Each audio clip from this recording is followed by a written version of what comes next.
Navigating the world is a whole lot easier with a few different identities to choose from. Need me to come up with some for you?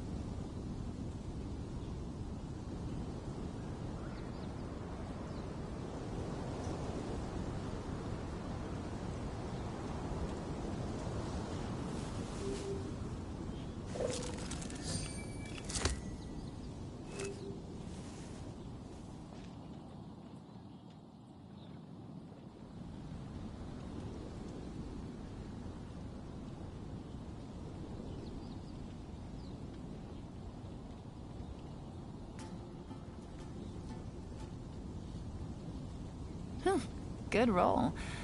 Alright, maybe I'll take one more day off, and knock out the rest of the work once I'm feeling up to it.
Ad Astra Abyssosk. Welcome to the Adventurers Guild. Thank you for completing today's commissions. Here is your reward.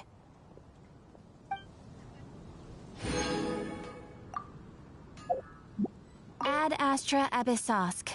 Welcome to the Adventurers Guild.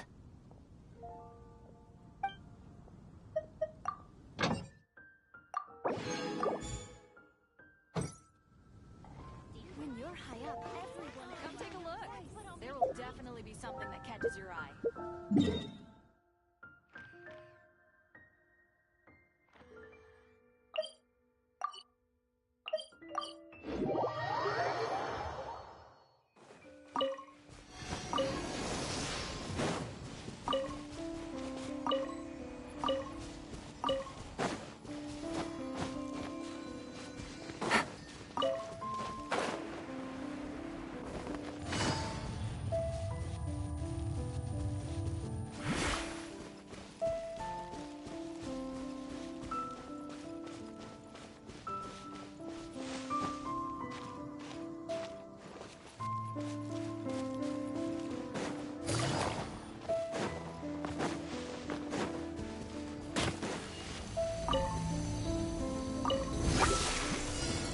Things are about to get dicey.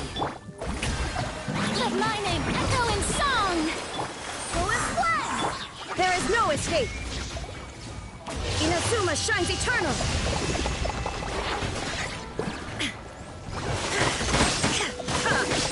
Shine down! I swear by my sword!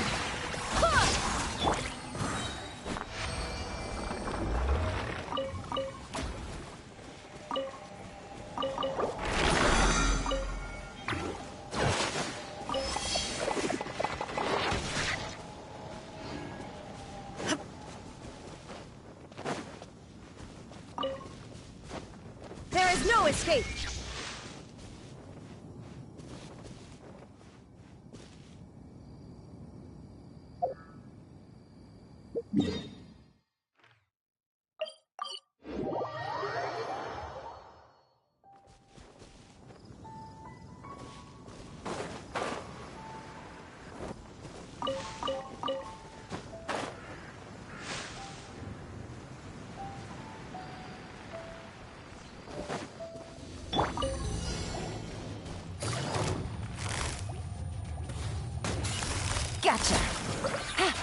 Here comes the catch.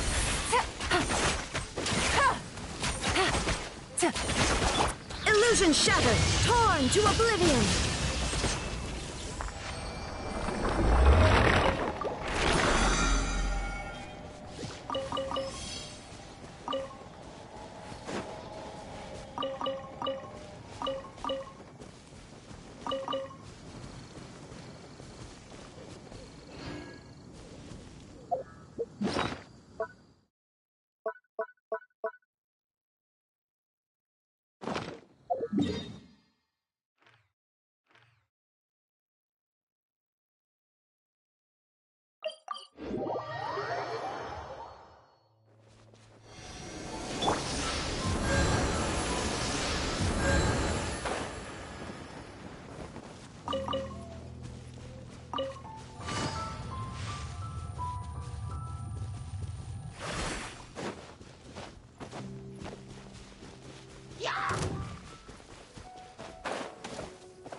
But the truth is still unknown.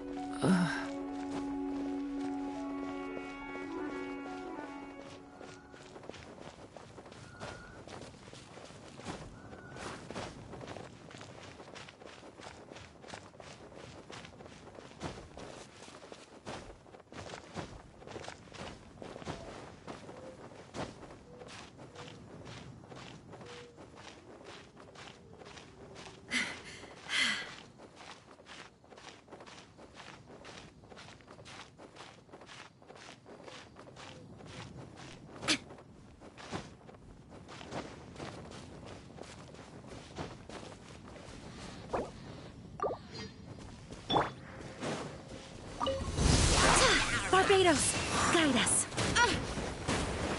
Go as planned. Busted. Let the world collide.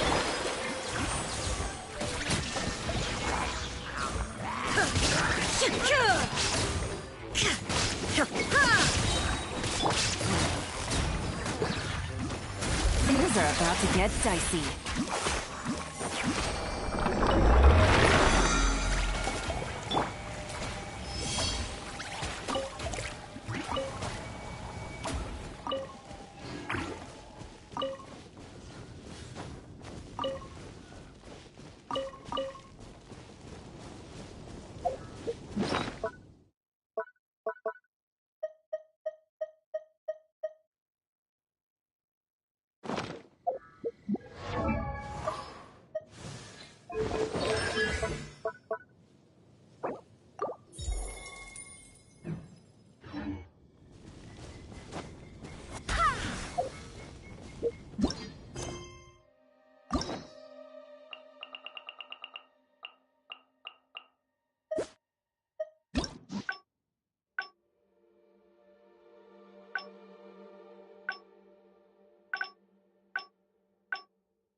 Wind, hear me.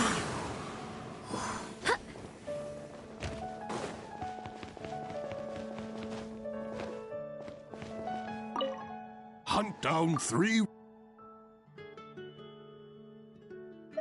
That's it.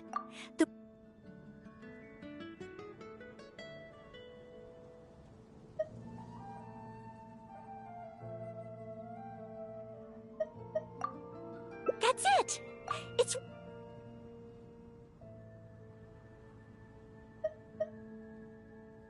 Correct. That's 3 for... You gotta try Dawn Winery's Dandelion Wine. Anything the Knights can do.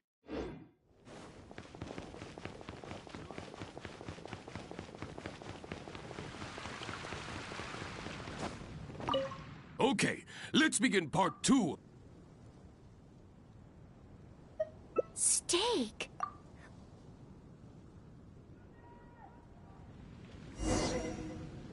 Oh, you're ready to go? Don't...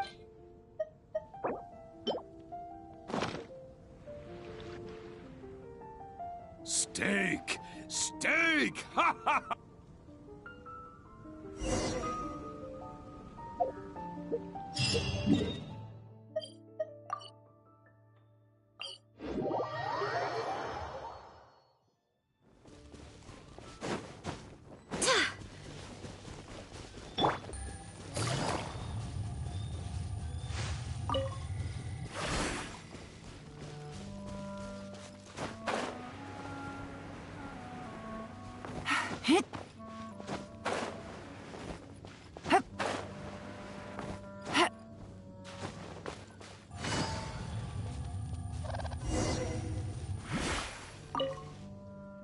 Ad Astra Ab...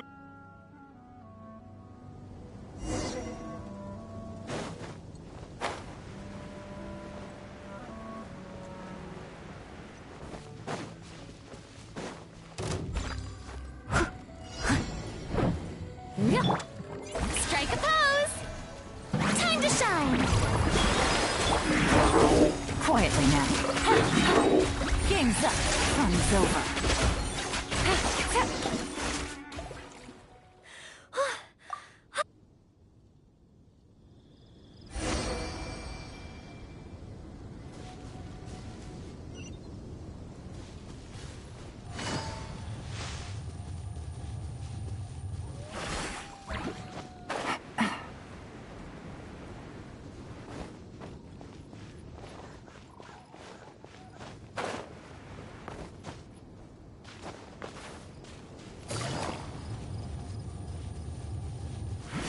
Oh, back already?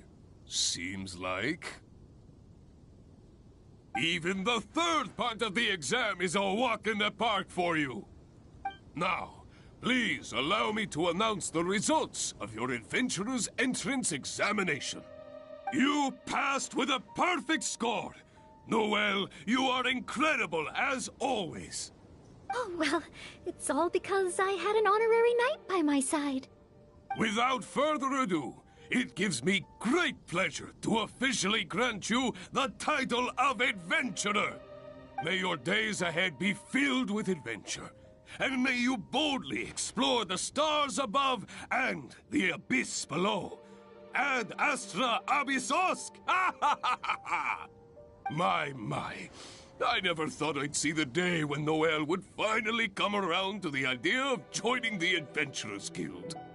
Oh, Mr. Cyrus, I'm terribly sorry, but actually There's no need to talk like an outsider anymore.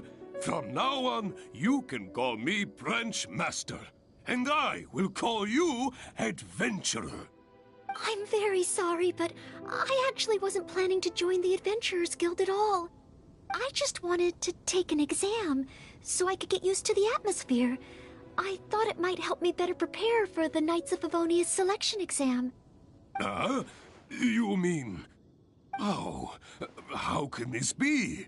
I was just about to recommend you to the perfect adventure team. Why not give it some more thought?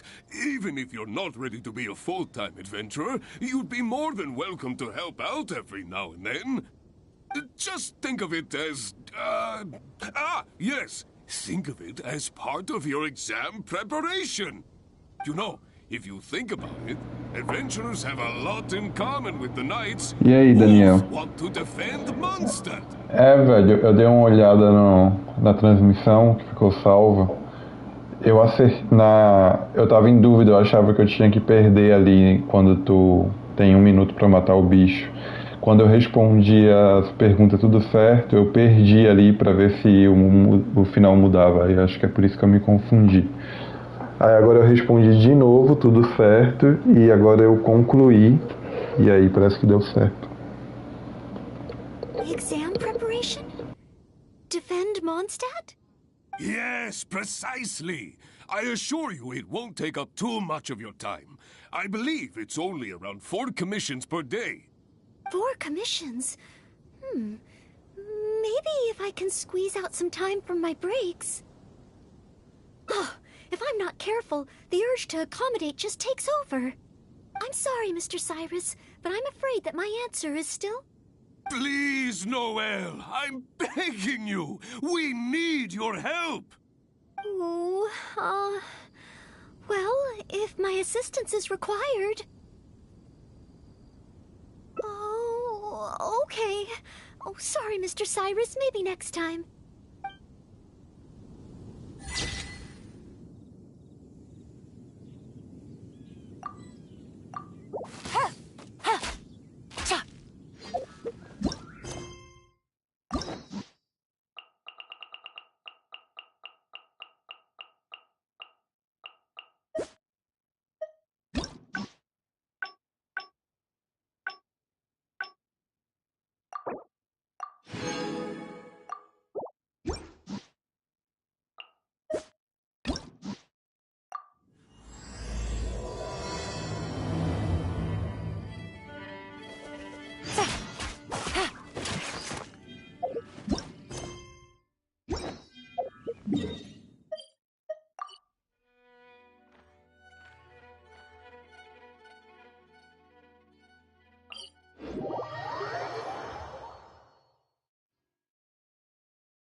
Hey, little birdie. Don't feel down. Come and perch on my shoulder. Don't be shy. I'll show you around town. Really? No wonder they never pay attention to me. Forget it. I probably shouldn't be anthropomorphizing them anyway. Haven't seen you in some time. To which one of the Animo Archons wins do I owe the honor? Oh, is this your way of saying that you missed me? Since it wasn't meant to be with this little birdie, I'd better leave it alone. Let's take a walk, shall we?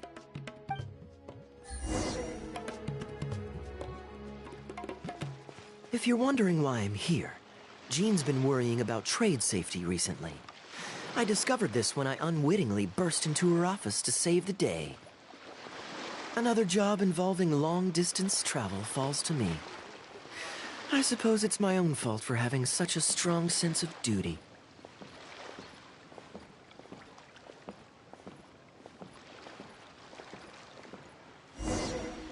Still, on the bright side, business is now taken care of. And I have unused travel funds, so I was planning to...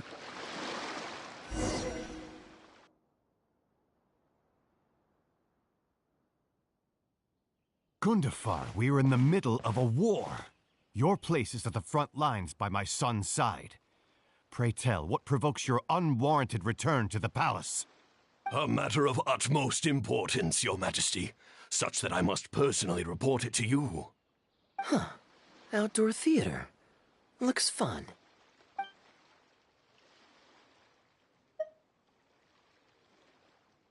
Actually, yes. I saw some guards do a musical performance when I was traveling with their caravan in Sumeru. They were desert dwellers. So are these actors. And I think I actually recognize one of them. Come on, let's go watch.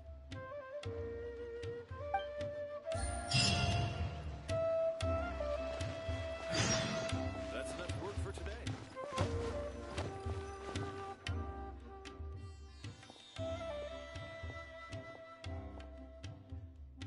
Your Majesty, not only has God bestowed the throne upon you, but your beloved son, Prince Kubad, has led our brave warriors to victory against Frasyav's army. His men have laid down their arms and fled. Frasyav's brazen ambition is no more. He has bowed his head and now presents to your Majesty an offering of treasures and hostages, as well as a plea for peace. My king, this battle has finally restored the dignity of our people. Moreover, with Frasyav's offer of land comes the opportunity to expand our borders, as your Majesty so greatly wishes. His Highness the Prince and I believe this peace settlement will be a great boon to our nation. It is for this reason alone that I have removed my armor and made haste back to our halls from the front lines. My king, what say you to this proposal? Ah, it's the tale of Prince Kubad. Ever heard this one? Don't worry, I still remember the general plot. Let me fill you in on the background while the king deliberates. The main characters are the brilliant Prince Kubad and his war-hungry father, King Kabus. The one talking to the king right now is Gundafar, the prince's tutor. When the prince was young, the king was deceived by a malicious rumor that the prince had mistreated his stepmother. He demanded that the prince walk through a blazing fire to prove his innocence. Miraculously, the prince emerged unscathed, thus proving his innocence. But the seeds of doubt had already been sown in the king's mind. Now uneasy in the presence of his mistrustful father, the prince requested to be sent away to the battlefield where he would fight against Frasyav's army. That's the enemy general we heard them mention just now. This is the part where the prince has won the war and decided to forge a peace with the rival nation. He wrote a letter recommending peace to his father. Oh, it looks like the king's made up his mind. Let's keep watching. Frosyav lost because he did not have the blessing of God. Our God will always watch over us and punish our enemies. Once the bells of war have begun to toll, they shall not cease until the blood of our enemies fills the land. There can be no victory until the last enemy soldier has fallen. If Kubad still wishes to be my son and hold the intaglio I bestowed upon him as proof of his royal blood, then he must obey my command. Your Majesty, I must caution that a nation destroyed is not a fallen city writ large. Now, the loss of one city strikes fear into the hearts of our enemies, compelling them to accept defeat and cede land in exchange for peace. If, however, we insist on bringing a whole nation to its knees, then so long as a single person is left standing, they will see us as their sworn enemy, and one day return to us tenfold the pain that we have inflicted on their nation and family.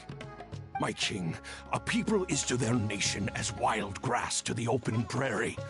Though we burn down the whole field and spare not one blade of grass, roots continue to grow unseen beneath the surface.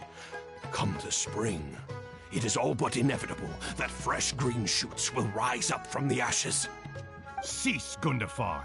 Your mind grows dull in your old age, filled with naive delusions. We shall have no more need of you on the battlefield. As for my son Kubad, I will summon him back to the capital, so he may be tried by a court-martial. What are you saying, my noble king? Why must you mistrust your own flesh and blood and sink ever deeper into the blight of hatred?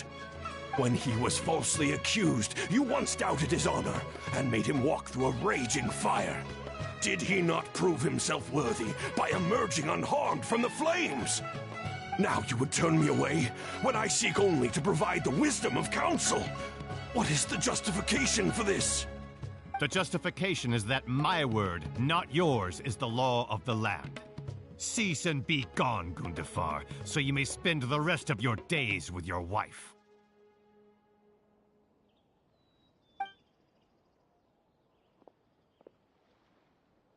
What has become of the king that I served with my life? Fanaticism has robbed him of all reason and wisdom. Peace is surely the most favorable path for our nation, yet he refuses to accept it. I must think of a way to seize control of the army back from the hands of my wayward son, that they might continue the fight to the end. Perhaps the first task should be this: I shall send a loyal contingent of warriors to eliminate Frosiyov and the hostages he has sent to our palace. Brilliant acting, Darbil. I saw you approaching us in the middle of the scene. I was worried that my performance would be subpar and you'd think I was just making a fool of myself. Not at all. Far from it. Actually, let me introduce you. This is Darbil, the actor for King Caboose. When we first got to know each other, he was still a guard for one of the merchant caravans. Seems like he's now made the switch to full-time acting. Nice to meet you. Any friend of Kaya's is a friend of mine. To be perfectly honest, I wasn't making all that much as a mercenary. It felt right to me to get away from the danger and live a more stable life. I was already pretty good at telling stories, so I just recruited a few friends and started performing shows all over the country. Full disclosure, we had to put this little stage together using whatever wood and cloth we could borrow. It's really low budget. Anyway, we're all good enough at acting to get through the motions, but none of us are any good at coming up with a script. Everything we tried to write just sounded off somehow. So I got a student from the academia to adapt an old story I knew to make it more appealing to our audience. What do you think? Passable? I could tell that you've had someone tighten up the lines. They turned out very nicely. That's good. Well, as you can see, even now, we still don't have much of an audience. Don't suppose you'd be interested to see the rest of the show? Sure, why not? I don't have anything pressing lined up. And I don't think the Traveler does either. Tickets for 2, please. How much would that be? There's no need for tickets. You could just get some food from Jafar Tavern. We've worked out an arrangement with them. We've actually found a sponsor for this performance, too. He's not too happy about the poor turnout, though. I doubt we'll be able to keep him for the next performance. A real pity. But what can you do, huh? Darbil Asgar still hasn't shown up for the next scene. We should get his costume and sword out so they'll be ready to go the moment he gets here. My apologies. I have to get ready for the upcoming scene. I'll see you from the stage.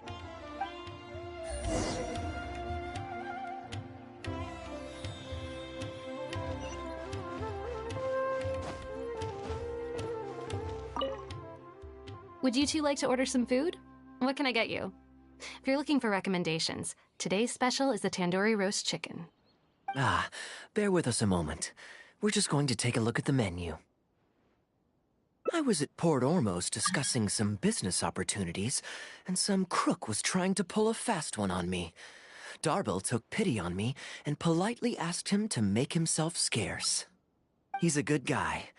A decent storyteller, too. Quite an interesting character. There's a lot of fun to be had if you hang around interesting people doing interesting things. Especially if you're in the company of an interesting friend. That's my secret formula for staying in a good mood. Try it out sometime. You'll see what I mean. Thanks for waiting. We're ready to order now. We'll take you up on that tandoori roast chicken. And let's throw in some desserts, too. 1 each of the rose custard, that tulumba, and the patisara pudding, please. That should see us through the show.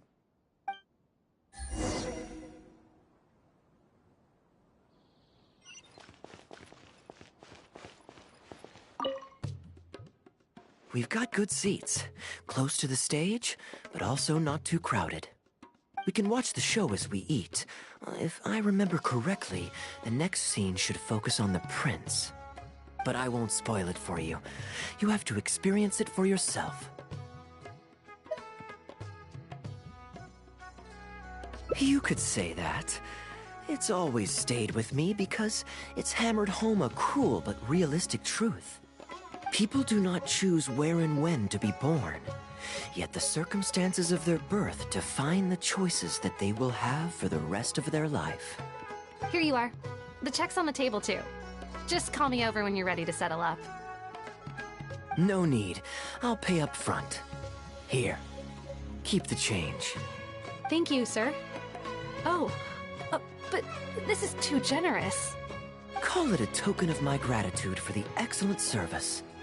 The food all smells wonderful, too, so please pass my compliments to the chef. Thank you so much, sir.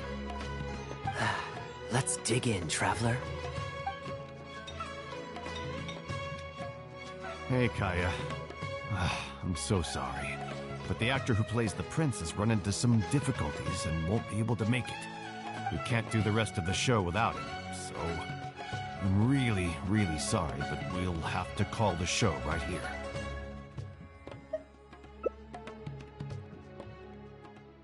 Ooh, that would be fun. I wouldn't say no. Darbil, would you lose any income if I were to mess this up?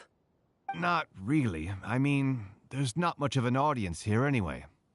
I wouldn't want to take too much of your time, though. Don't worry about that.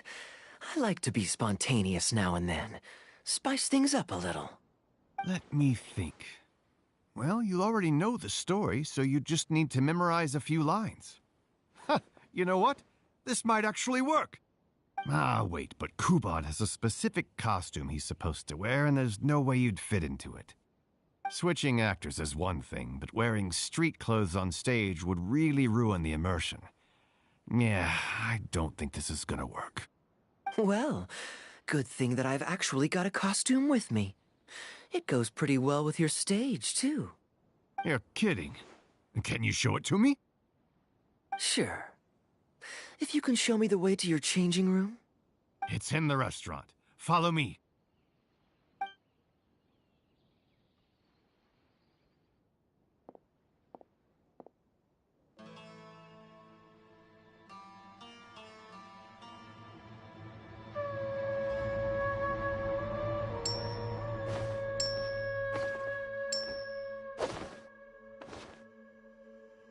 Gotta say, I think I actually look pretty dapper in this.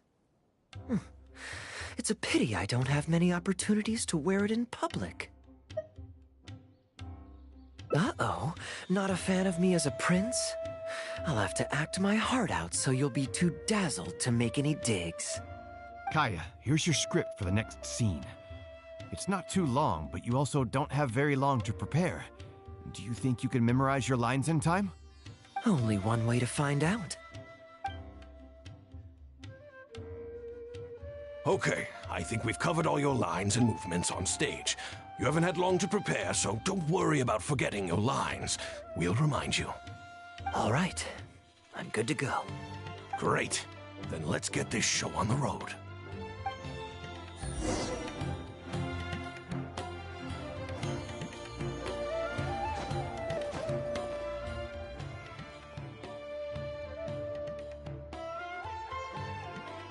General Kubod, son of Kabus, the fate of this battle is clear. I beg you, please spare my few remaining men. They no longer have the strength to fight back. Frasyav, though you now lead only the husk of a once mighty army, I have no desire to crush your dignity. Even your most savage warriors have no desire to see further bloodshed, and none among your ranks have opposed these peace talks. Nevertheless, I must hear it from you one final time. General Frasyav, do you agree to sign a treaty in good faith and commit from this day forth to peace between our nations? With my army in ruins, I am in no position to do otherwise, but on this, I give you my word. Yes, let us end our hostilities and send our surviving men home to their families. We share the desire to lay down our arms for good and liberate our hearts from the dirge of hatred. Then as God above is our witness, by the authority vested in me by this intaglio of King Kabus, I hereby declare that I will spare your hostages and what remains of your army. May peace be restored to this land, and may these fields of war become a place where crops grow aplenty. My tutor, Gundafar, has already made haste to my father, the king, with the recommendation of a truce. It is my sincere hope that he will see that peace as a path to prosperity and grant me his blessing. Prince Kubod, your name is renowned throughout your land and ours. I will place my hope in your words. One will find on a battlefield no master of ceremonies, nor the paper on which a treaty may be signed. In their absence, let us raise our weapons and swear an oath. I, Kubad, son of Caboose, hereby pledge protection to you and all of your kin. May the oceans be stained red with my blood if I am ever to renounce this oath. Wow, your friend is so dreamy. He's not a real prince by any chance, is he? Hey, Rashana, you don't want to miss this. The good-looking guy who left that huge tip is acting on stage with Darble's troupe. Darble's one lucky man. I return, Your Highness. I hope I'm not too late. Have you already promised peace to Frasyov? Nay, I am not so rash as to preempt my father's blessing. I promised only what I could so far, the safety of his kin. My child, I must share with you the gravest news.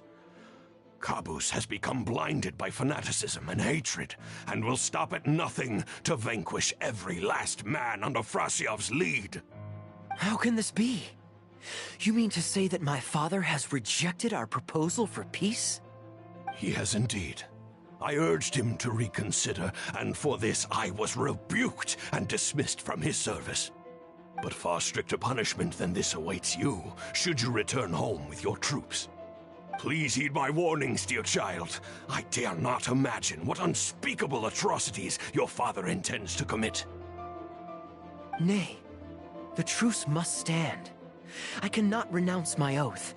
How can man claim to stand above beast without remaining true to his word? The masses have grown weary of death and conflict in both our nation and theirs. Are we all now to bend to his will and massacre countless more to satisfy a desire that is his alone? When I departed my beloved home to fight in a foreign land, I did so to honor his wishes and for my duty to our people. Alas, is this fate's grand design? Is this fate's grand design? Kaya, the next line is, alas, is this fate's grand design, that I should spend the rest of my days in a foreign land, till I am laid to rest in a grave far from home? Must it be so? Huh? Wait, that's not part of the script. Kaya, did you not hear me? My dear audience, I ask you this. Do you believe in fate? If fate decreed that your life was to end in tragedy, what would you do?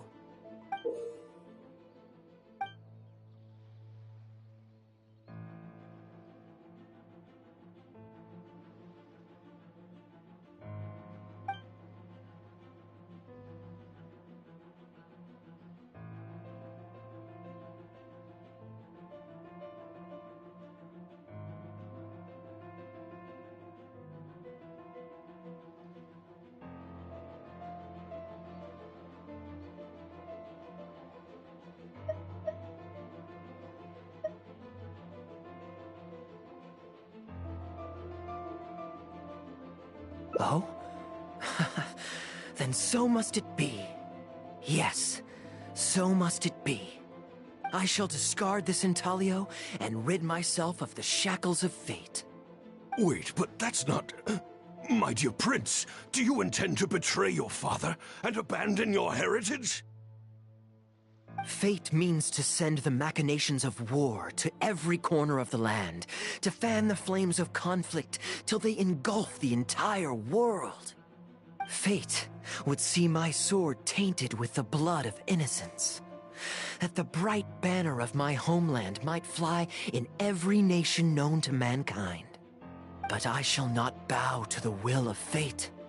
I am no pawn in heaven's plan. Bravo! Where did this guy come from? Is he one of the new hires? Hey, shut up. Stop interrupting. I, Kubad, will spend the rest of my days in a foreign land till I breathe my last in a place far from home. Oh, at least he brought it back in the end. Prince Kubad, my child, there is no need to be rash. Please bring at least your fortune and the retainers who will always be loyal to you. Gundafar, my dear mentor, you have always been like a father to me. It brings me only anguish to bid you farewell. But I must walk this path, or freedom dies by my hand. Goodbye, my tribe and kin. Farewell, sweet land of my birth. Goodbye, my child.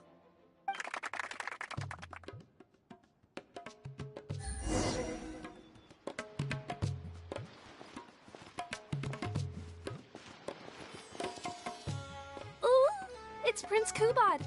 Could I please get your autograph? Why, certainly, ma'am. Ooh, thank you. I'll just go find a pen.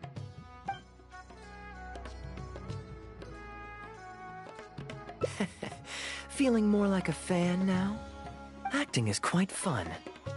If there ever came a day when I left the Knights of Favonius, I think I might go into acting full-time. Darbil, could you introduce me to this young man? My apologies, Master Toos. I somehow missed you in the crowd earlier. I was some distance away. I just came over near the end after I noticed the large crowd gathered around the stage. The performance was outstanding across the board. I knew that the poor turnout over the past few days was just bad luck. It was only ever a matter of time before you hit it big. The improvised section was particularly good. I think you could include some improvisation as a staple in future performances. As for the prop he threw, no need to get it back. It's fairly cheap anyway. Thank you, sir. And a big thanks also to our wonderful prince. Had Kaya not agreed to fill in, we might have disbanded right on the spot. Kaya, was it? Well, young man, I must say, you've made quite the impression on me. My caravan is always loaded with the finest food and wines. You're welcome to visit at any time. Thank you for the invite, sir, but I'm afraid I've reached the end of my time at Sumeru. I'm sure that my friends and family in Mondstadt must be missing me terribly. Well then, consider it an open invitation. Once you've been bitten by the travel bug, my friend, you'll be getting itchy feet again before too long. My door is always open. If you're ever interested, please ask Darbil to reach out to me. Darbil, we can continue discussions on the sponsorship once you've wrapped up today's show. I'm going back to the inn. Thank you so much, Master Toos. I'll see you shortly. Seriously, Kaya, thank you for bailing me out again. You're a good guy. May the gods bless you. You know, you should stay for a few more days. I owe you a meal at the very least. Darbil, Asgar is back. He lost track of time playing Genius Invocation TCG. You've got to sort him out. Genius Invocation again? Ah, that does it. That kid's not getting away with it this time. Please excuse me, Kaya. I will be right back. Sure, there's no rush. Okay, I think they're all gone. Let's slip away now while we can.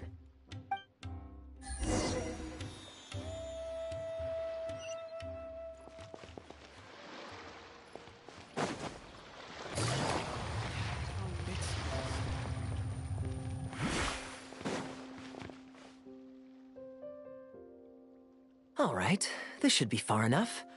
Don't think they'll find me here. People were starting to expect a lot of things that I didn't sign up for. Besides, the missing actor is back now. Darbil shouldn't be needing me to stand in again.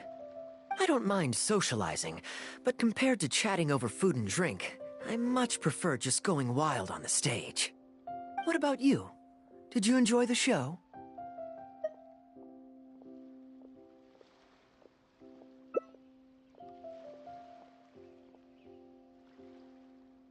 Oh?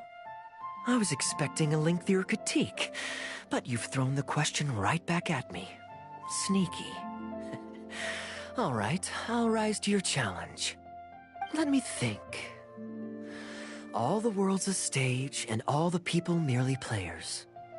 Does that answer your question?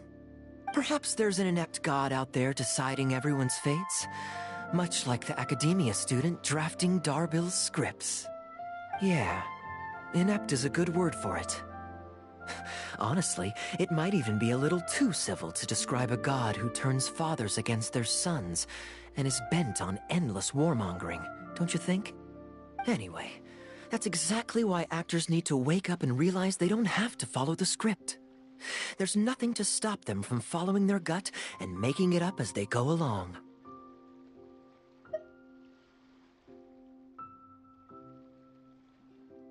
Oh, my dear traveler, please don't take me too literally. I don't want you to get the wrong idea. The god is just a figure of speech. The real point I'm making is about the actors. Everyone, you and I included, is both an actor and a member of the audience. If you don't like the script, just walk off the stage and join the audience. You always have a choice. A little too obtuse? Well, don't dwell on it. It's nothing worth losing sleep over. I was just thinking aloud. Relax, be yourself, do your thing. That's all I'm really trying to say. When I did my little bit of audience interaction back there, you had no time to prepare. You had to just say what you thought in the moment. I think those spontaneous thoughts are often the most authentic. And that's why I liked your answer. You're still holding on to the intaglio I threw you from the stage, right? Keep it. Think of it as a souvenir from my improvised performance. It's been the most fascinating day, hasn't it, little birdie?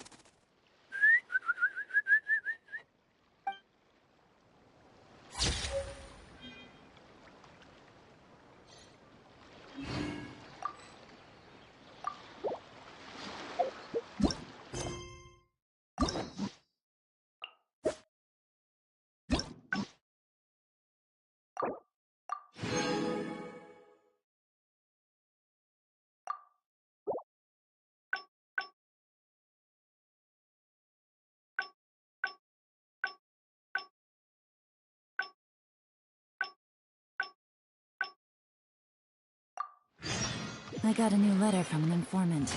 Looks like the situation has changed again.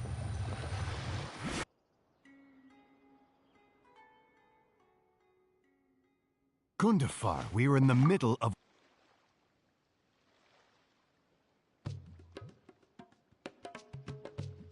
Ah, yes. Here's what I was thinking about the unused funds. Given that the acting Grand Master saw fit to allocate these funds to my trip in the first place, I think it's my responsibility to make sure that every last mora is put to good use. In other words, what do you say we find a way to spend the remaining budget? Perhaps a fancy meal at a nice restaurant? Or a river cruise that takes in the sights of Sumeru City? Or we could buy a few nice mementos to take home.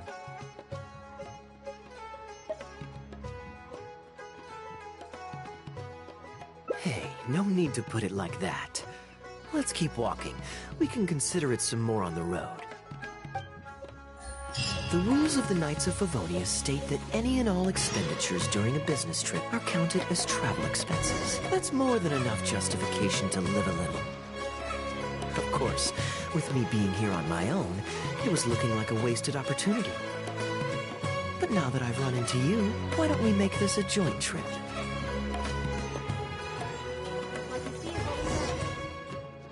You're always so busy. It's high time you gave yourself a proper break. Even the sharpest blade loses its edge if it's always in use. Regular maintenance is essential for reliable performance. And anyway, life is short, so we should make the most of the time we have. Right now is the perfect time to relax and enjoy ourselves. And who knows how many other chances we'll get. So come on, what do you say?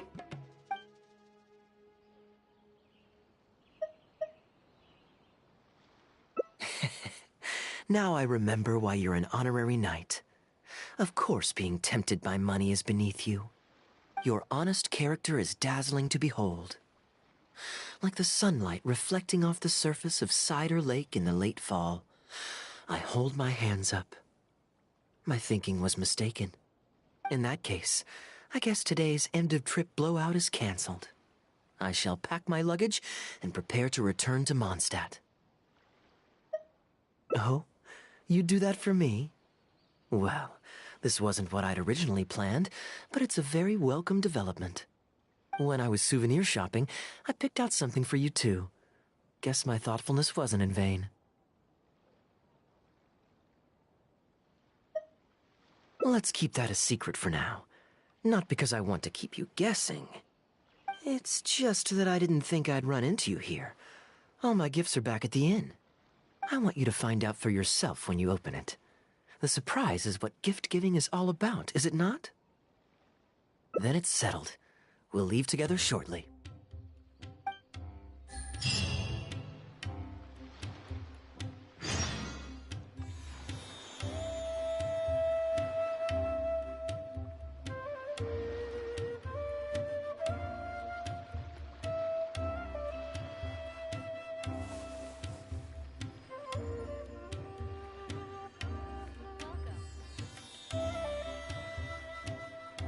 What you see is what we've got. Feel free to look around.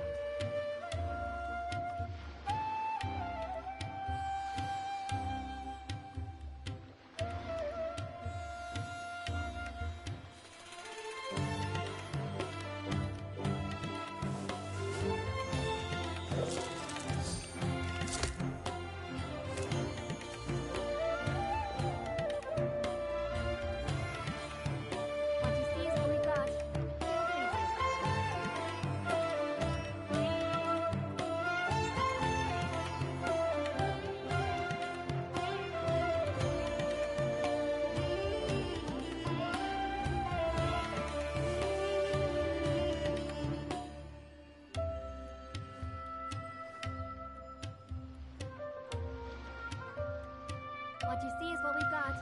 Feel free to look around.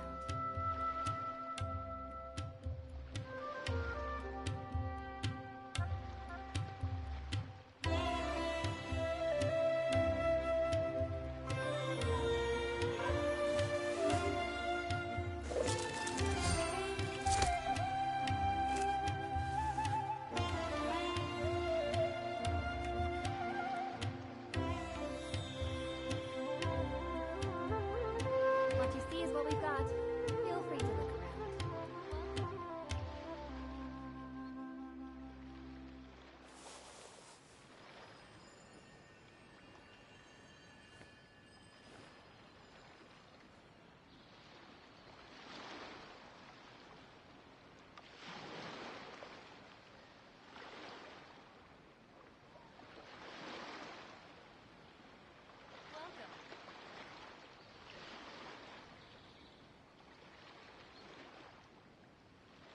What you see is what we've got. Good roll. Feel free to look around. All right, maybe I'll take one more day off and knock out the rest of the work once I'm feeling up to it.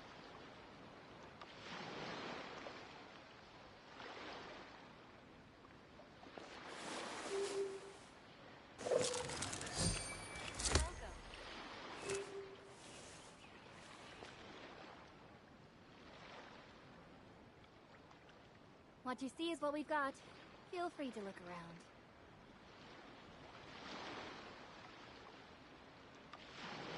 I got a new letter from an informant.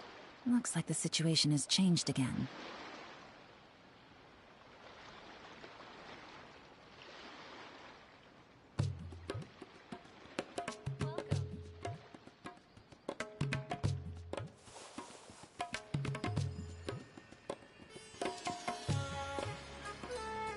What you see is what we've got.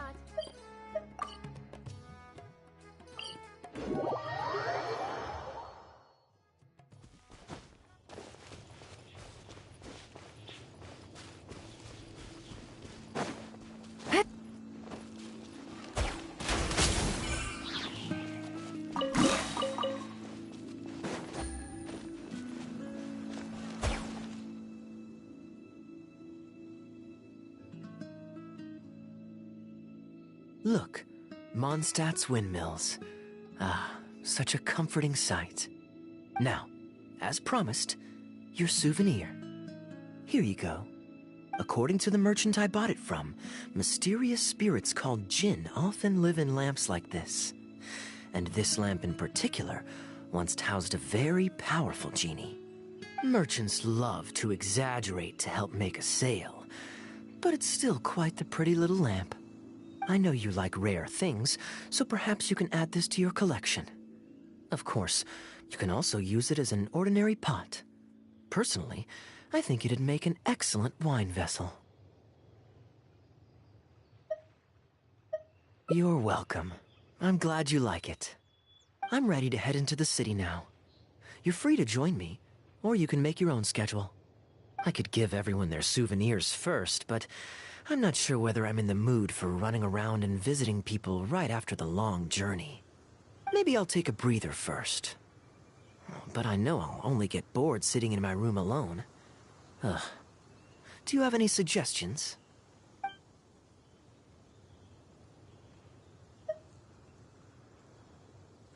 Yes, I suppose. Okay, souvenir run it is. They're mostly people you know, so it'll be a chance for you to say hi to some people you haven't seen in a while. Let's start by going to the Knights of Favonius headquarters. Jean and Lisa will definitely be there, and with any luck, we might run into a few others too.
Hey, you two busy? You must have had a tough journey, Kaya. Oh, it's been a while, cutie. Yes, welcome back, Kaya. Why is the honorary knight accompanying you?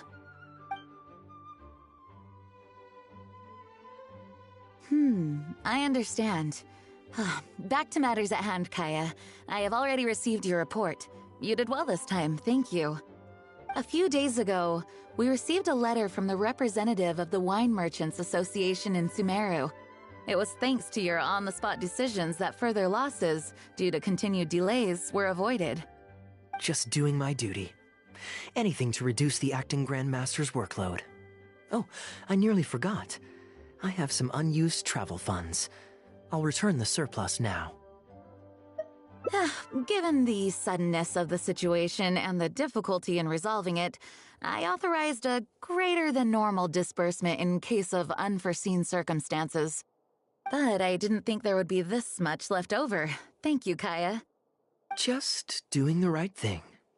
But I'm not actually here for a post-trip debrief. I brought some souvenirs back for everyone. Souvenirs from Sumeru?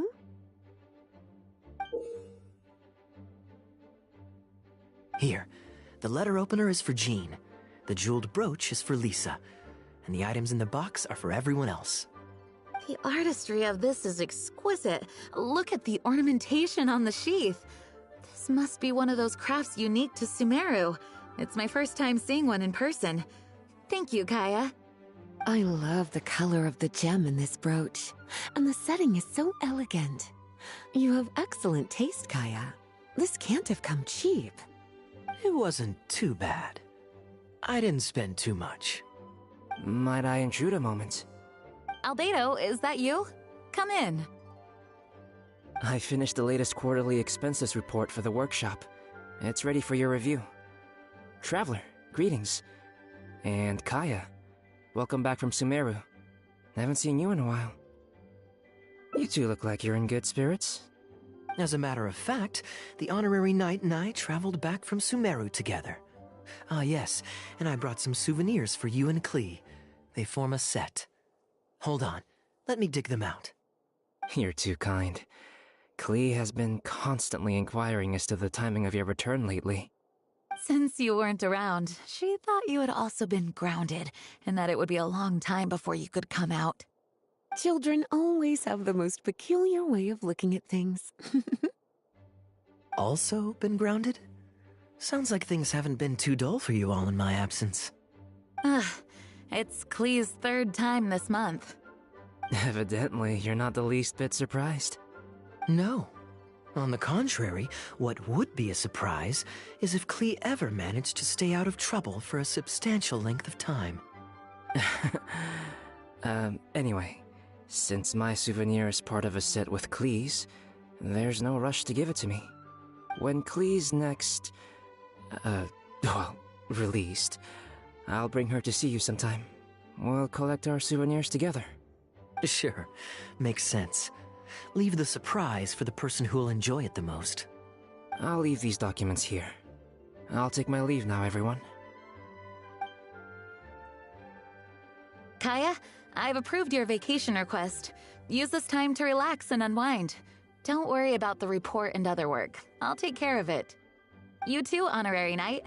There isn't any work the Knights of Favonius require your assistance with at this time, so please take it easy. Thank you. Then we'll be going now.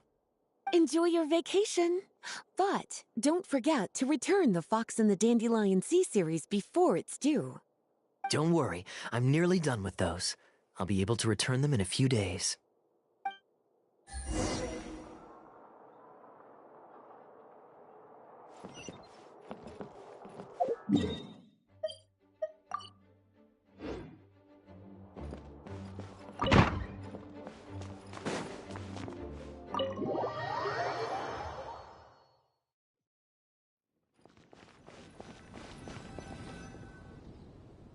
I'm surprised Klee still hasn't escaped.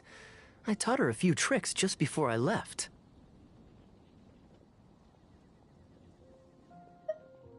Kids will always have their moments of mischief, but to be able to grow up without a worry or care in the world is something truly precious. Well, now that all the gifts for the Knights of Favonius are with Jean, next up is... Ooh, how about we visit the Dawn Winery under the pretext of delivering souvenirs and try to score some free wine? It's been a long time since I last saw everyone there. Plus, it'll be the perfect time to treat you to some of their newest brews. Diluc should be there tomorrow since he has business to deal with. But then there's nothing scheduled for the day after tomorrow, so perhaps it'll be easier to get free wine then. What do you think? When should we go?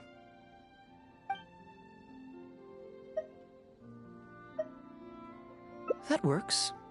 Then I guess we'll see Diluc. Let's meet at the front entrance of the Dawn Winery tomorrow.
You made it.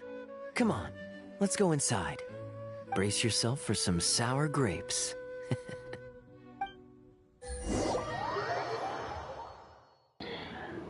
Fala aí.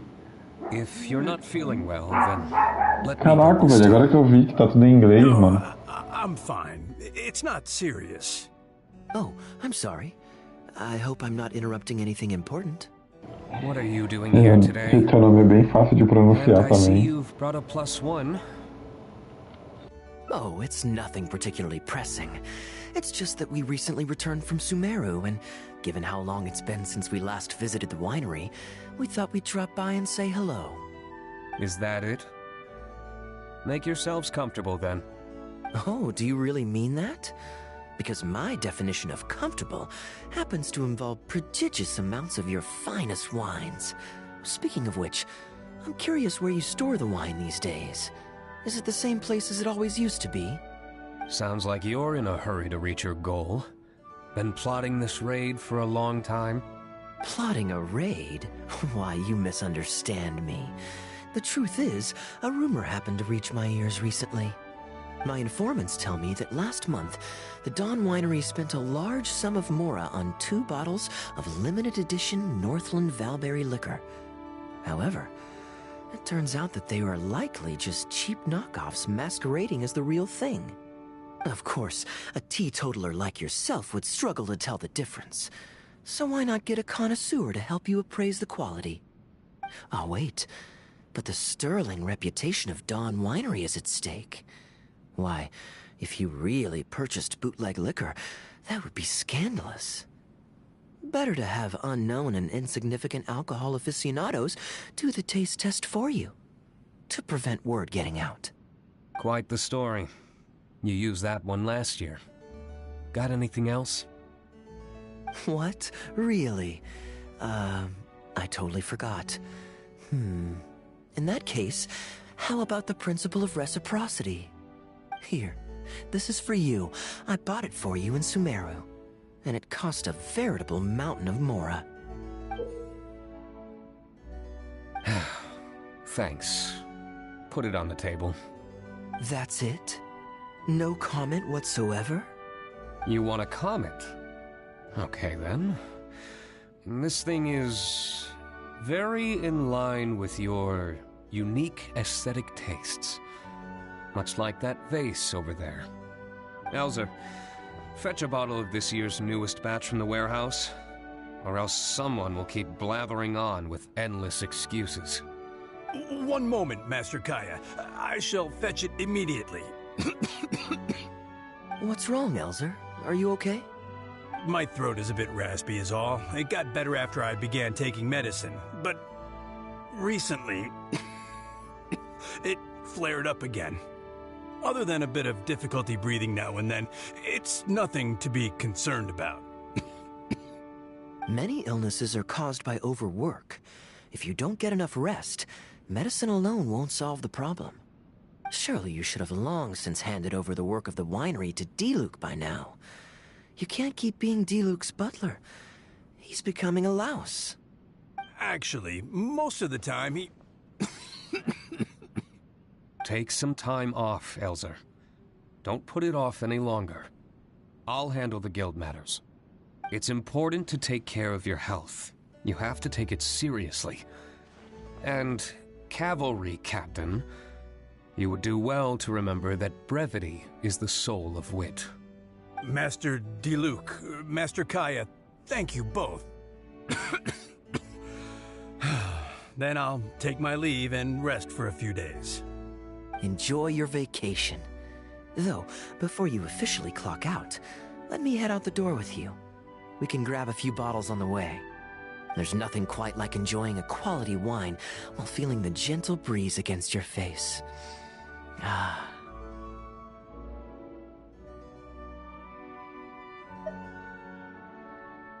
Normally I'd accompany you, but unfortunately I still have some pressing matters to take care of. My apologies and regards to both of you. Really? Oh, that's a shame.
I asked Connor to select a bottle of our best.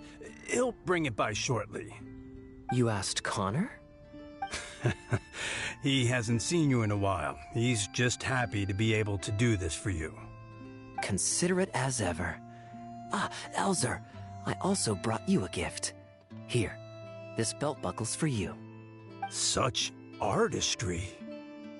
Thank you very much indeed. I'll put it on as soon as I get home. Glad you like it. Go on, enjoy your time off. And don't forget to see a doctor.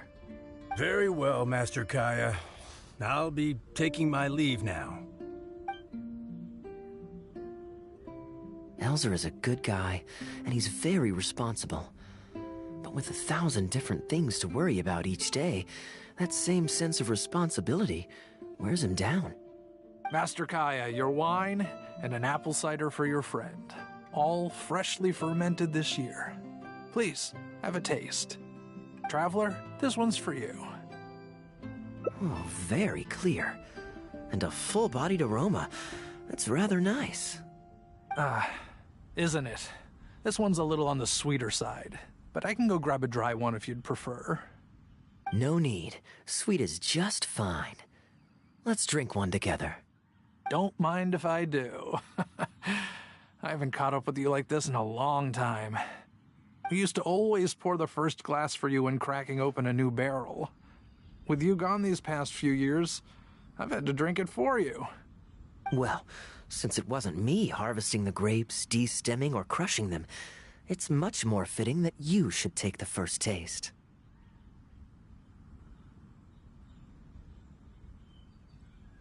Crushing the grapes improves the aroma and color of the wine during the fermentation process. If you're curious to learn more about the winemaking process, you can read our Fruit Winemaker's Manual. If you'd like, Traveler, you can help us harvest some grapes. Winemaking can be quite a lot of fun.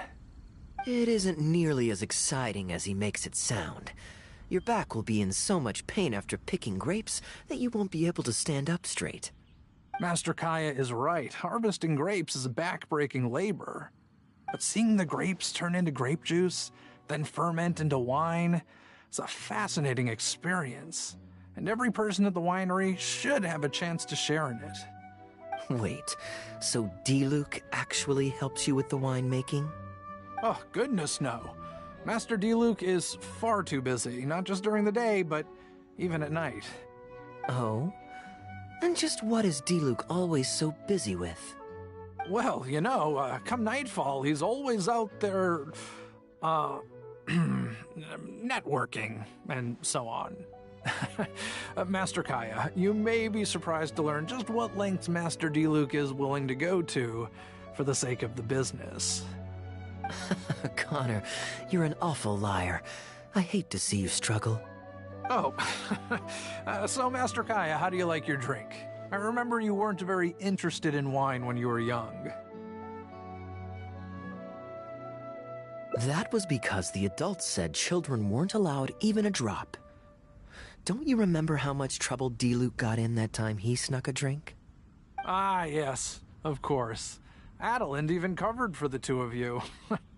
But on a serious note, having grown up at a winery, I spent my childhood watching Tunner plant the grape seeds, waiting for them to ripen on the vine, harvesting them together, and waiting for the alcohol to ferment. Even though I couldn't help with making distilled spirits, watching everyone work was fascinating. How could anyone not love to drink with a childhood like that? So, let us raise a glass to wine itself, and in thanks to the gracious hospitality the winery has shown us today.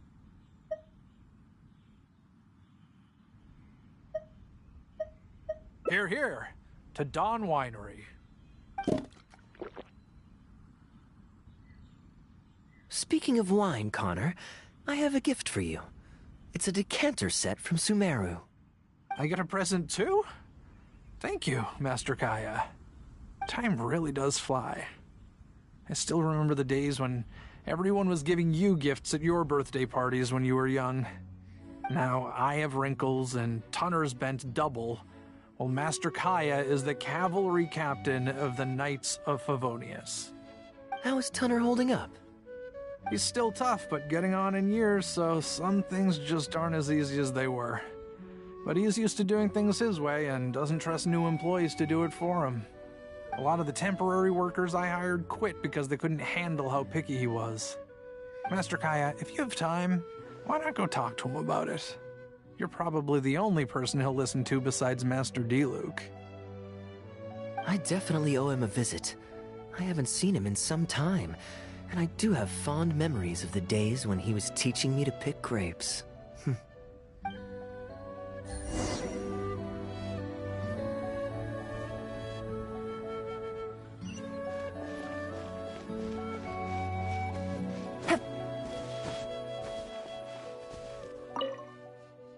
Busy day today, Tunner?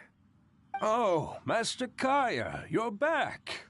No, I'm not at all busy. I just spend my hours watching the grapes growing on the vine. They're growing wonderfully this year. A few rows are almost ripe. We've already begun harvesting them these past few days, so that'll keep me occupied. Sit. After we're done picking, I'll bring a few bunches over for you to try. No need.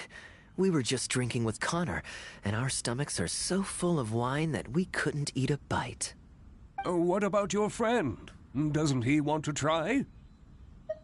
Allow me to introduce the honorary knight of the Knights of Favonius. Ah, the honorary knight in the flesh. There are so many talented people in the Knights of Favonius. You all have bright futures ahead of you. Harvesting grapes is hard work. Let me help you. Do you still remember how I used to help out when we were short-handed? I believe I do.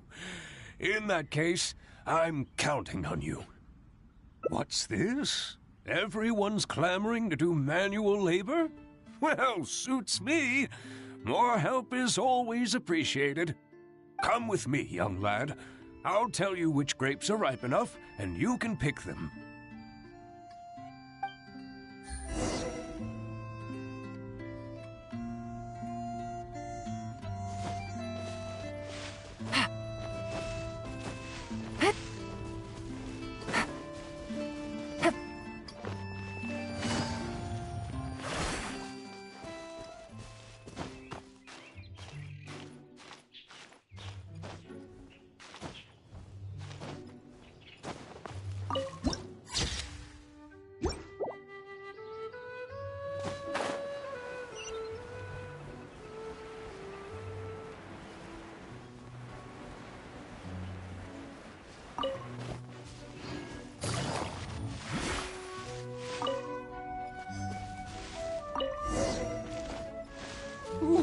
You have nimble hands, lad.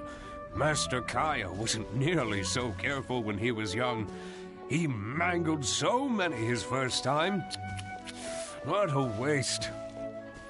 Fortunately, the young master has a good head on his shoulders. Didn't take long for him to get up to speed. And now he's turned into such an outstanding young man. Polite and kind. If I had a son as exceptional as Kaya, oh, I would be the happiest man in Mondstadt.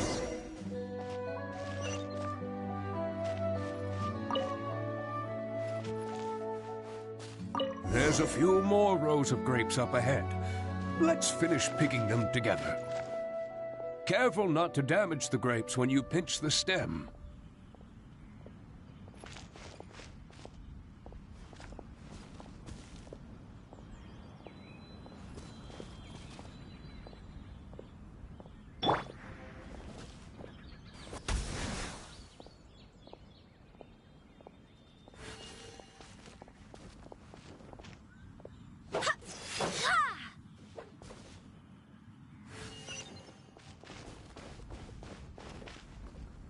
These grapes look excellent. You're a fast learner.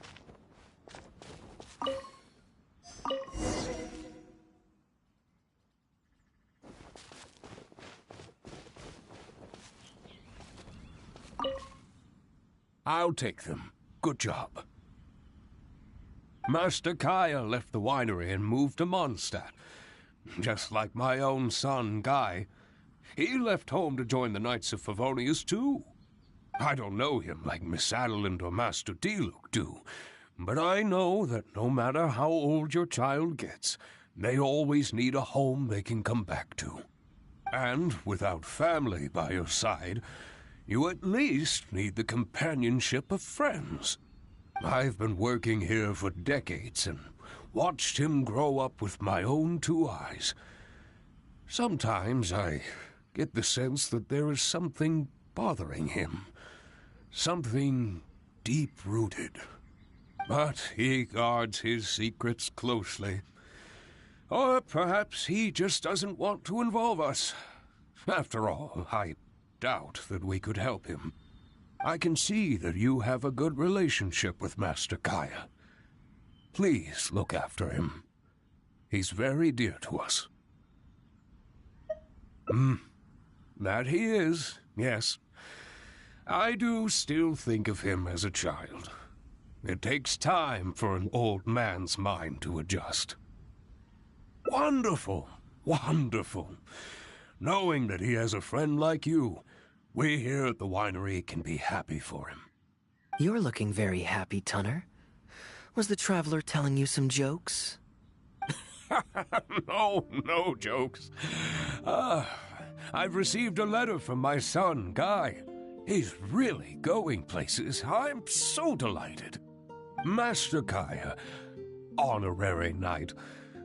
My eyesight is fading in my old age. Could you read it out for me? Of course. Thank you both.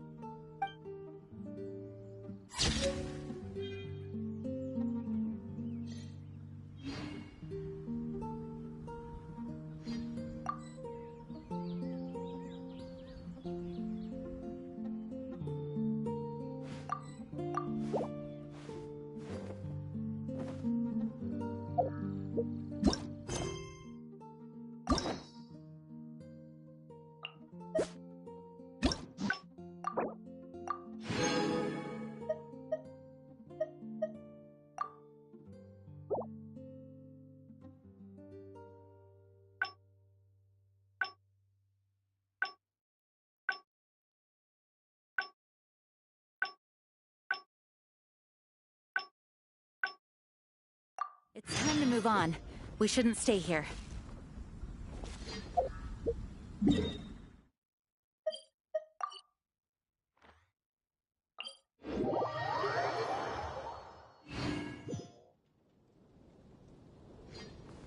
Barbados, guide us.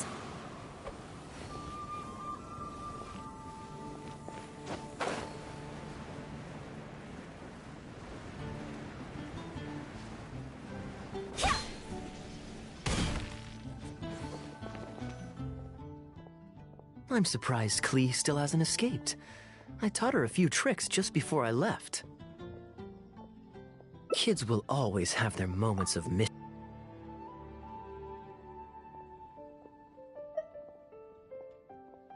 Great, then it's settled. Let's meet the day after tomorrow at the front entrance of the Dawn Winery.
do hope the Knights of Favonius are all working hard.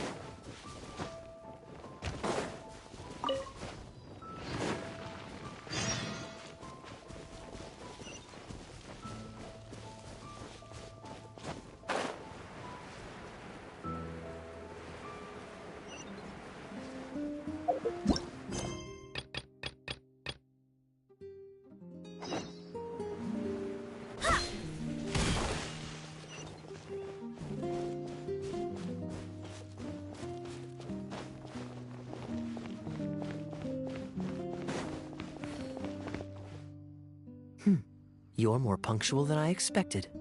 Let's head inside.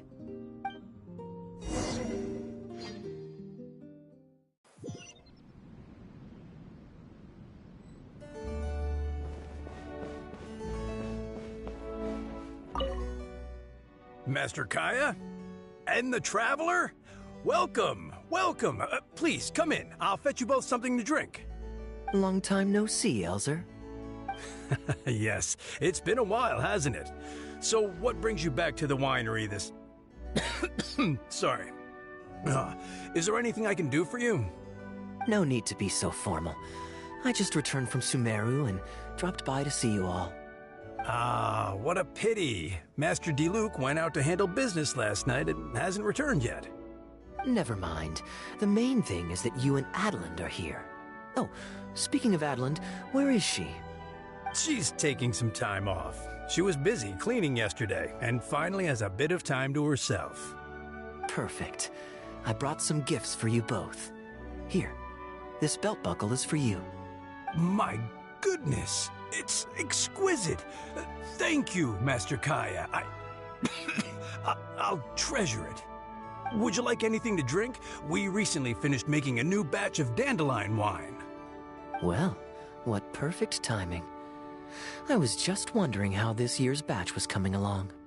Let me fetch a barrel and have someone deliver it to the Knights of Favonius headquarters for you. Oh, I won't be needing an entire barrel. A couple of bottles will be more than sufficient. Else Diluc might say I came here to beg. Oh, Master Diluc might grumble, but he doesn't mean it. Anyway, let me fix you both a drink. Much obliged. Then I'll have a glass of dandelion wine and a glass of cider lake for him, if you please. The name is not that literal. It is a drink with virtually no alcoholic content, as Master Kai will be aware. I'll prepare them now. Please, wait a moment. Strictly speaking, that's not entirely true. Cider Lake does have a tiny amount of alcohol in it. Please, enjoy.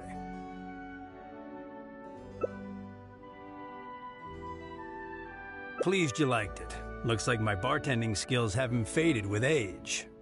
How have you been recently? Is the winery's business doing well?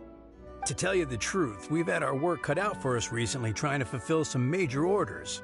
Things have only just started to quiet down over the last couple of days. So, you've had no time off lately? Master Diluc was concerned about the same thing. But with him being out on business for a few days, who would take care of business and the guests if I were to take time off? Maybe some other time. At least take half a day to see a doctor and make sure you're okay. If your condition worsens, Diluc will never forgive himself. You make a fair point. If you're worried about having someone to handle the winery, why not leave it to me? I'm familiar enough with your responsibilities to cover for you for a while. Master Kaya, Please, come back to the winery more often. We all miss you very much. All right. No need for that kind of talk. Come on. I'll see you out.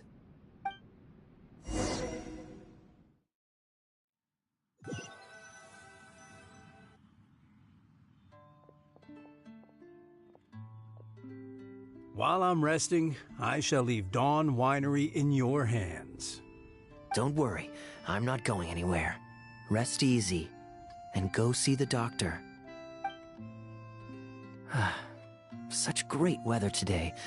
A calm breeze and delicious wine. This is quite the treat. Though, it's a pity this batch seems a bit bland.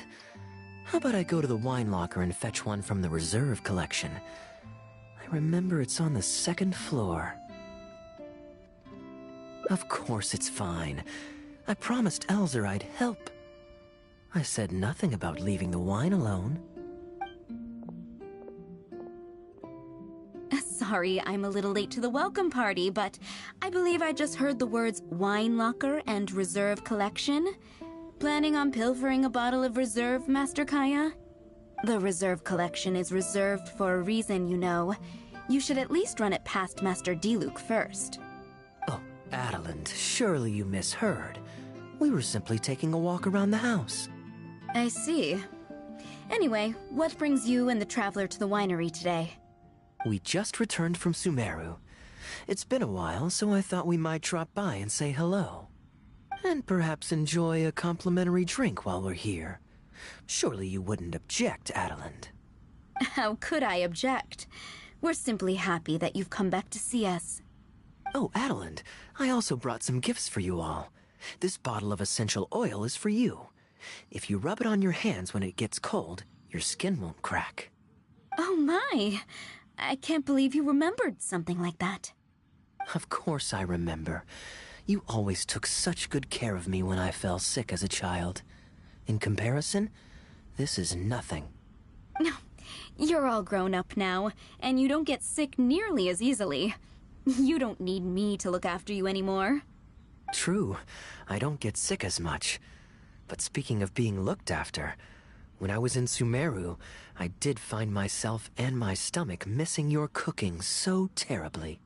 Oh, are you hungry? Would you like to eat something? You too, traveler. Please tell me if there's anything you'd like to eat. Well, now that you mention it, I do actually feel a bit peckish. Steak? Oh, yes. A nice steak would really hit the spot. Fragrant cedarwood grilled, medium, stewed vegetables on the side? Yes, just like you always used to make. Thank you kindly, Adeland. My pleasure. Traveler, I'm sorry I'm not familiar with your preferences. Would you like to come with me and select a few dishes?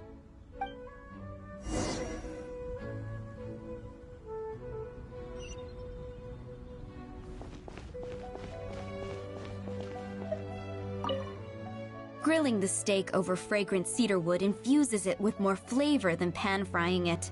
It's a favorite of Master Kaya's. Since using an open flame to grill indoors is somewhat inconvenient, we usually set up a grill outdoors. It's perfect for grilling meat, but you can also use it to make stews. I can offer you a satisfying salad, cold-cut platter, and anything stewed.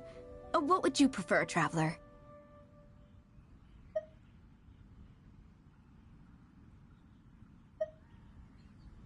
Okay, right away. Master Kaya really likes stewed vegetables, but it takes the most time. So I'll start making that first, and then prepare your meal once that's underway. Of course! I looked after him and Master Diluc when they were growing up. He wasn't always such a complicated character. He was a gentle child, polite and very sweet. Boys, huh? The gentle ones grow up to be wild, and the rambunctious ones become quiet and reserved. At least that's my experience. If there's anything you don't understand about Master Kaya and his antics, please feel free to talk to me about it. His temperament has changed quite a lot over the years, but he still has a lot of the endearing qualities I remember. Kaya is much savvier and more mature than he used to be. Goodness knows he could be tricky to deal with. But let me share a few little tips. When he answers your question with a question, stop and think carefully about what he wants you to believe, and don't be led on by him. As for not knowing what he's up to, that's because he loves making up a good cover story. But don't let him get to you too much. You can take it from me. You were drinking a cider lake just now, right? Do you know why it's called that? The name was coined by none other than Master Crepus when he mixed the drink for Master Kaya himself. Oh, they were adorable when they were young. One time, the winery was hosting a banquet, and Master Crepus strictly forbade Master Diluc from drinking. Master Diluc wasn't happy about that, and he convinced Master Kaya to team up with him and sneak into the wine cellar to steal some dandelion wine. And how did I find this out? Because when Master Kaya attempted to distract me, I could clearly see Diluc hiding around the corner of the corridor, gesturing to Master Kaya to direct him through the whole thing. The Captain Kaya of today never bats an eye when he lies, but he wasn't like that at all when he was young. Ah, goodness, how did I get into this? Anyway, they were discovered by Master Crepus in the end, and he was furious. He punished Master Kaya by making him write lines, and Master Diluc was forced to clean the wine barrels in the cellar. Oh, the wine cellar had over a dozen large wine barrels to scrub, and Master Diluc was just a child. There was no way he could finish it all by himself. Master Crepus really meant to teach him a lesson. I'd originally planned to secretly finish off the work for him, but when I peeked inside the cellar, I found that Master Kaya was already there. He and I finished scrubbing the remaining barrels when Master Crepus saw that the bruises on Master Kaya's hands were even darker than those on Master Diluc's hands. He instantly understood the situation. Master Crepus wasn't stern by nature, so to comfort Master Kaya, he mixed him a drink and added a few drops of alcohol just so he could have a little taste. So you see, Kaya was a gentle child and never one to boast about the things he did for other people. Sometimes he'd even deny it if asked. His friends have a special place in his heart, even if he keeps this to himself. Kaya's quite a smooth talker these days, but I can tell that his habit of quietly helping others hasn't changed.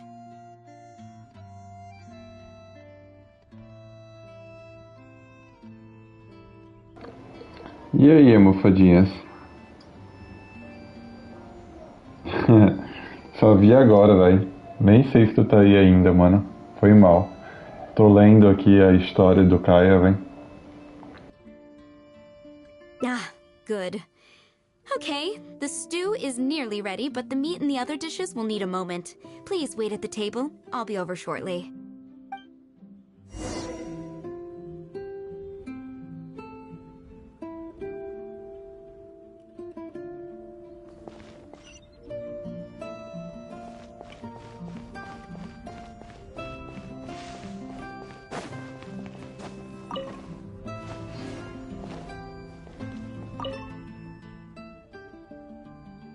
Drinking fine wine, eating Adeline's steak?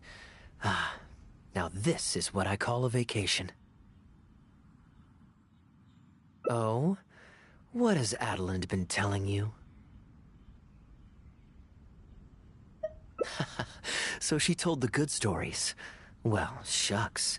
Now I'm embarrassed. Food's ready. I hope you're hungry. I made a little extra, given how long it's been since you were last here. Oh, we never imagined there would be such a magnificent feast. You've really outdone yourself. Why don't you sit and eat with us this time? If you keep chatting away, the food will get cold. I'll wait here. Please call me if you need anything. I'm afraid that just won't do, Adeline. I'm serious. We get together so rarely. Can't you bend the house rules just this once? After all, I don't live here anymore, so I'm just a regular guest. You aren't going to refuse your honored guest this small request, are you? Since it's you, Master Kaya, I see no choice but to honor your request. I know that us sharing a meal is a sign of our close relationship, but this is technically against the rules for a maid, so please forgive me for rebuffing you at first. I didn't mean to sound rude. Traveler, given how petty Master Kaya can be, it must be hard for him to make friends. Does he have any friends in the Knights of Favonius? See? I do have a way with people. And now I have him here to back me up. Hello, everyone. Pardon me, but is this Dawn Winery? I'm Guangzhe, a guard with the Secure Transport Agency under the Leo Communications Office. Here's my card. No wonder Elzer felt so strongly about staying. He certainly wasn't kidding about how busy it is. Mr. Guangzhi, a pleasure to make your acquaintance. The pleasure is all mine. The Secure Transport Agency has worked with your fine establishment in the past, though we have only corresponded through letters. I always found it a great pity that I, the overseer of our cooperation, have never had the occasion to visit in person. Why don't we go inside to discuss the details? No doubt the conversation will flow better with some of our wines to taste. Adelant, we'll continue our discussion later. Could you fetch some apple cider for the three of us? Certainly, Master Kaya. Please wait a moment.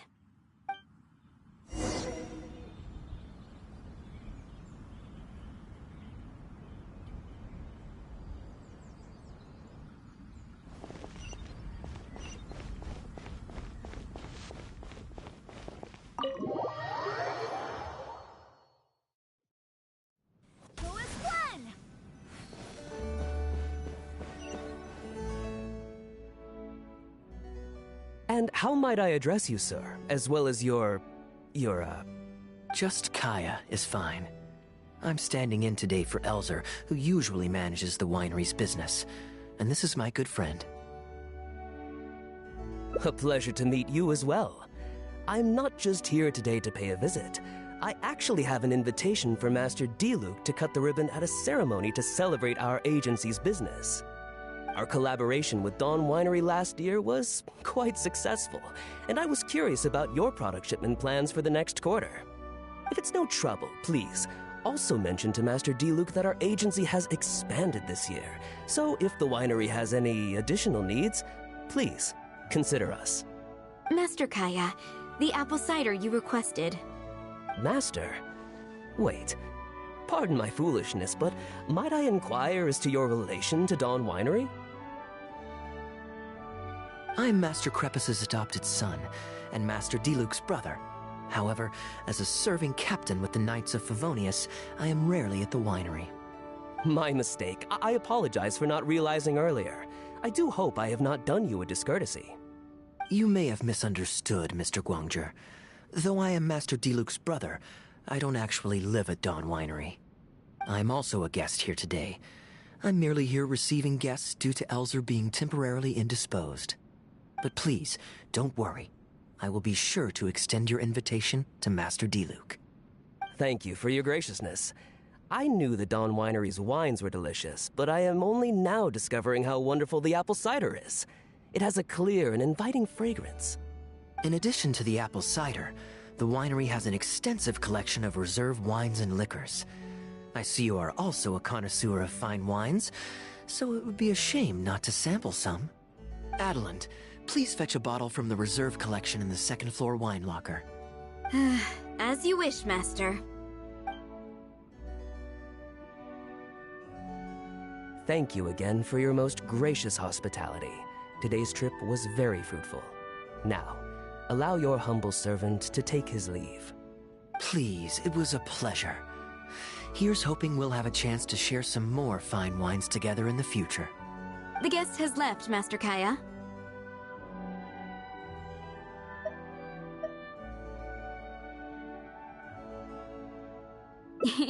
It's no skin off my nose. Master Diluc may have a few choice words when he learns of the situation, but that's all. All I really wanted to say is, you will always be a part of the Dawn Winery family, Master Kaya. I have never considered you an outsider. No matter when, if you ever feel tired, you'll always be welcome here. I understand, Adelant. Oh, now this is a busy day. Who's at the door this time? Hello, everyone. I'm back. Now that was fast. How are you feeling? The doctor said there was nothing to worry about. I just need some rest. But on the way back, I met someone who was looking for Master Kaya. Kaya! Shh!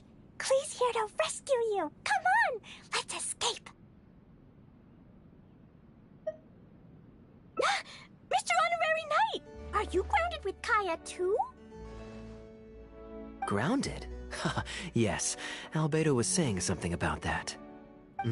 Sumeru was fun, but it can't compare with Mondstadt. So here we are. You two must have done something to make Jean mad, but that's okay. Kaya has rescued Klee loads of times before, so when Albedo told me you came back, I went and said sorry to Jean. Kaya, you're free now! We can go play together again! Oh, if my memory serves me correctly, this child is... This is a fully qualified Knight of Favonius, Klee. Hello, miss. I'm Klee. We're sorry. Please don't ground Kaya. What?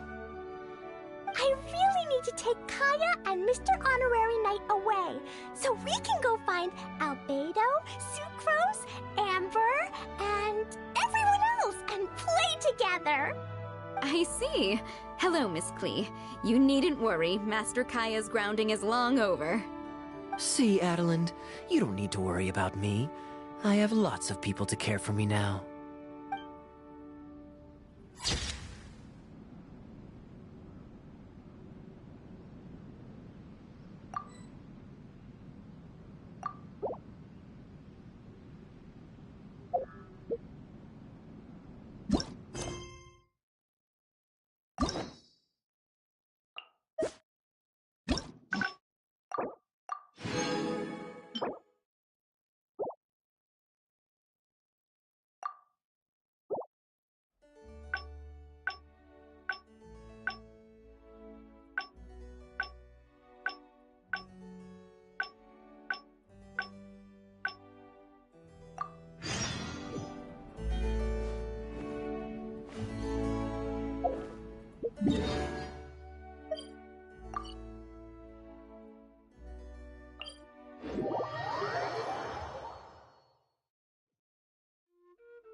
Look, Mondstadt's windmills. Ah, such a comforting sight.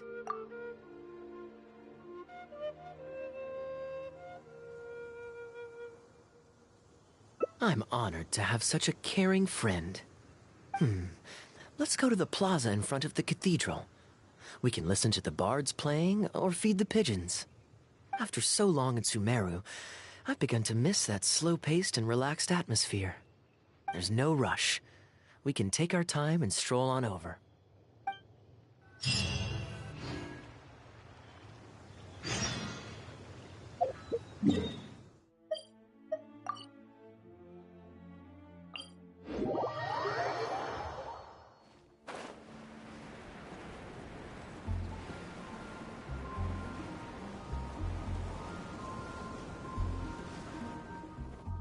Port Ormos is always lively, even late into the night. People there go to bed much later than I imagined. Quite a stark contrast with Mondstadt. People pray and play music in the cathedral plaza during the day, but come nighttime, the streets are deserted except for the knights on patrol. Good question. Life in Sumeru is never dull. Last time I was out drinking on the street at night, some passing mercenaries invited me to dance. Although, I did learn later that that kind of thing is highly unusual even there. They must have been in a very good mood that night. They taught me a lot of songs that they usually sing during feasts. It really was a fun night. But be that as it may, I think I'm more suited to the free and easy life in Mondstadt. Simple, honest folks like me, we don't need much to be content. Fair enough. Let's shelve that discussion for now. Have you ever had a chance to hear the cathedral choir before? The hymns they sing are a whole tradition in their own right. Quite different from the folk songs that the bards play. Well, let's see if we can catch them today. Sister Grace is right there, so we can ask her about the choir's schedule.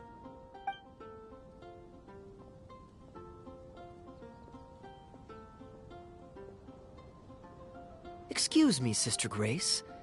Does the church choir have any performances coming up soon? Oh, I'm so sorry. The hymn concert we previously announced has unfortunately been pushed back. Oh? What's the story there? As you probably know, Captain Kaya, we've been trying to organize an amateur choir in addition to the regular church choir. Ah, yes. I heard about that. I believe the plan was ultimately to have different choirs who can take turns to perform hymn concerts. Yes, exactly. Well, it turns out there are plenty of believers who are good singers and interested in joining a choir. So, in theory, it should have been a simple case of getting everyone in the same room, then practice, practice, practice. But, for some reason, the rehearsals are going terribly. I don't understand it. Everyone in the choir has a basic level of musical literacy, but they sound awful together. It's like everyone's trying to do their own thing. There's no group harmony. Oh, maybe I'm just not musically gifted enough to give them the guidance they need. Captain Kaya, I know you like listening to hymns. How good is your understanding of vocal music? Me? Music is far from my forte. But if you need some help, then don't worry. I know an expert who's more than up to the task. Thank you so much, Captain Kaya. Having some expert guidance will definitely be a great help. I'm sure you've figured out who this expert is already. He has the best singing voice of any poet in Mondstadt, and understands poetry better than any other singer. Plus, he's exceptionally easy to find. 9 out of 10 times, he's in the tavern.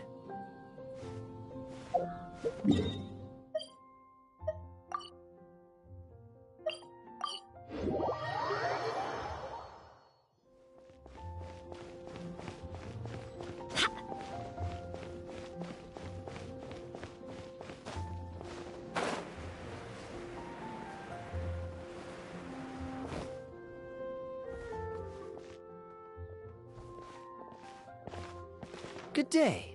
Drinking alone? I hope you don't mind us joining you. Hello, hello! Please, take a seat. We're all friends here.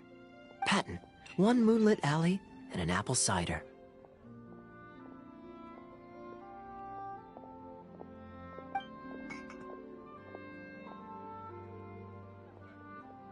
Ooh, excellent choices. Come on, let's have a toast and drain our glasses together. Here's to the time spent drinking with friends, which is more unforgettable than the drinks are delectable. Ever the poet, Professor Venti. A beautiful toast from the bard with the most. Any new songs of yours we could listen to? There's a real dearth of quality entertainment at the moment, since the cathedral's choir performance has been delayed again. Speaking of which, I trust you've heard Sister Grace's choir perform before? Of course! Though the format is a little on the formal side, they do sing quite beautifully. Very pleasant to listen to. So you'd say you enjoy listening to hymns? Let me think. Well, however it's expressed, as long as you can hear the singer's passion and joy in their voice, I consider it a phenomenal performance. Passion and joy, huh? An intriguing perspective. By this logic, I suppose Lord Barbados would also enjoy the choir's performances. Oh? And why is that? Think about it.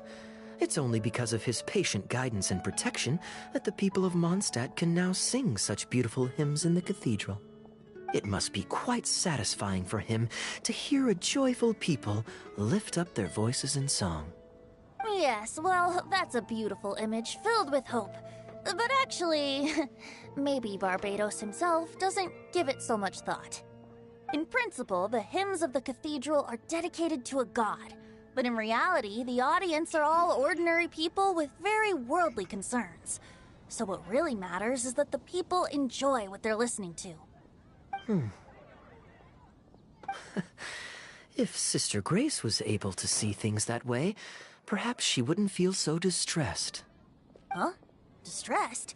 About what?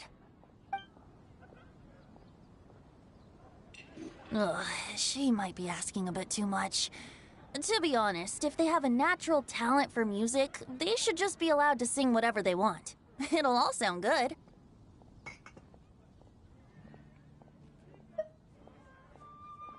I'm pretty sure the first people to sing songs to the Anemo Archon weren't all singing the same tune. Besides, he is the god of freedom. Surely he'd prefer to hear Mondstadters sing their hearts out however comes naturally to them. Well, to each their own, I say. But Sister Grace seems quite bothered by the whole thing. If only a kind soul with a deep understanding of poetry and music could help her. Patton? More drinks? Uh-oh. I only brought enough money for one bottle today. I'll have to pass. Another bottle of apple cider for Venti, please, Patton. My treat. Wow! Thanks, Kaya. You were one of the finest students ever to emerge from my fast-track love poetry class. I always did admire your enthusiasm and kindness. With the aid of this bottle, a humble bard's woes are whisked away on the wind. And so it falls to this humble bard to pass the blessing on to another. Then this is probably the single most worthwhile alcohol purchase I've ever made. With your help, Sister Grace's problems are as good as solved. Sister Grace is a devout follower of the Anemo Archon. Perhaps it's her depth of devotion that causes her to worry too much about the smallest things. Don't worry. Just wait a moment. I'll go find her. Right after I finish this cider. The next time you visit her, our sweet sister shall be sad no more.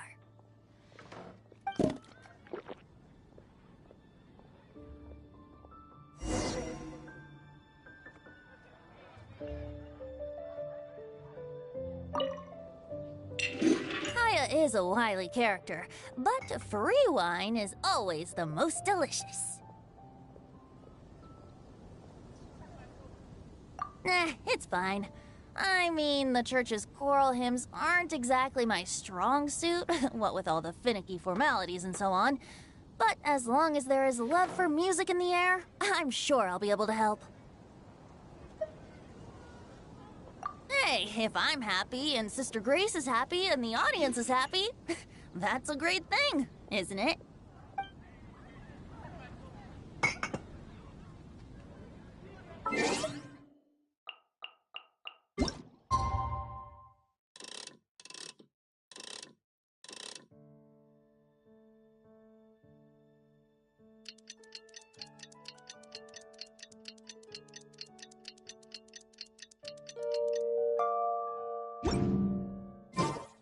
It's time to move on. We shouldn't stay here.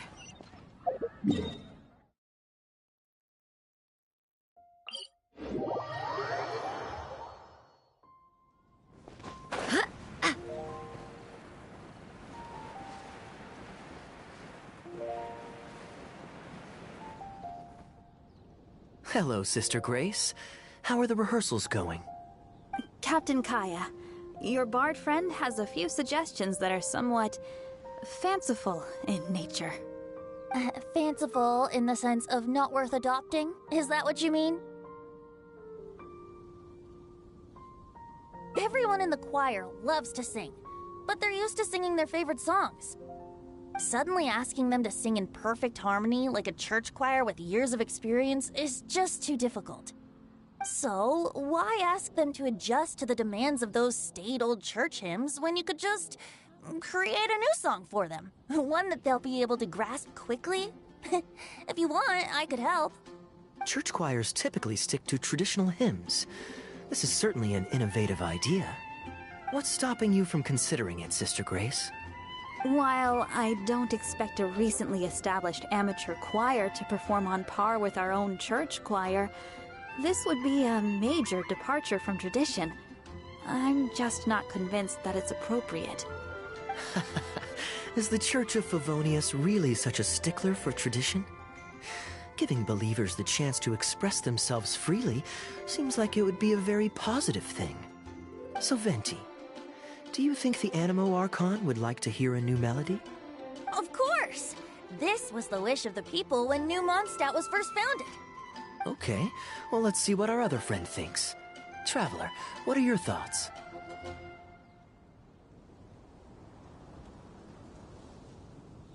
Another vote of confidence. Maybe there's hope for this idea yet.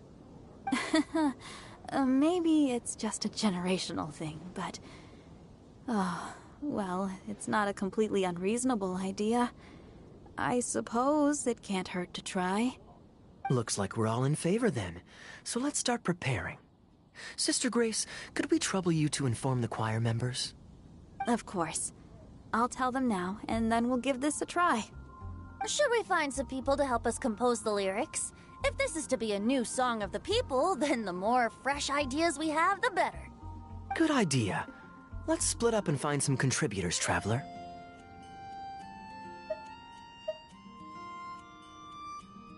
Let me think. Since we're composing a song, we should try and recruit at least one person who understands music. Aha, I know. Sister Grace, how would you feel about us asking Sister Barbara to provide her input? Given that the idea is to write a song dedicated to Lord Barbados, I'm sure Sister Barbara would be very willing. Perfect. Traveler, why don't you head into the cathedral and invite Sister Barbara to join us? I'll look for another friend who's interested in helping us.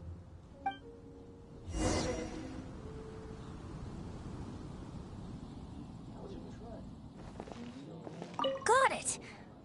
With this melody, it'll be much more expressive. Got it! With this melody, it'll be much more expressive.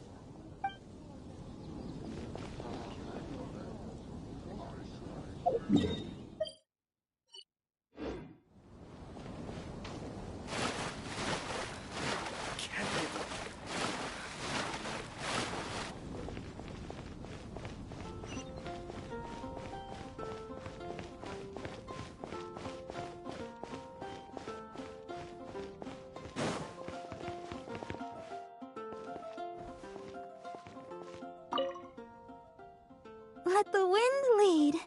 Traveler, it's been a long time since I last saw you in the cathedral.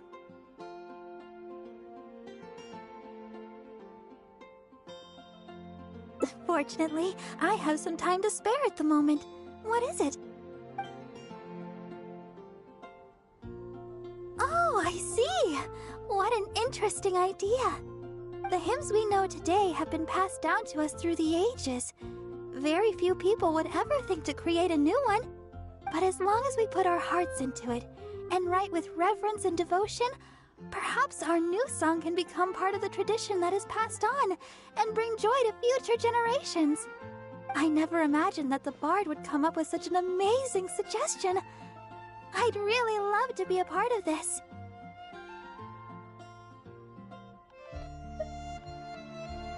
Sure. Let's go there together right now.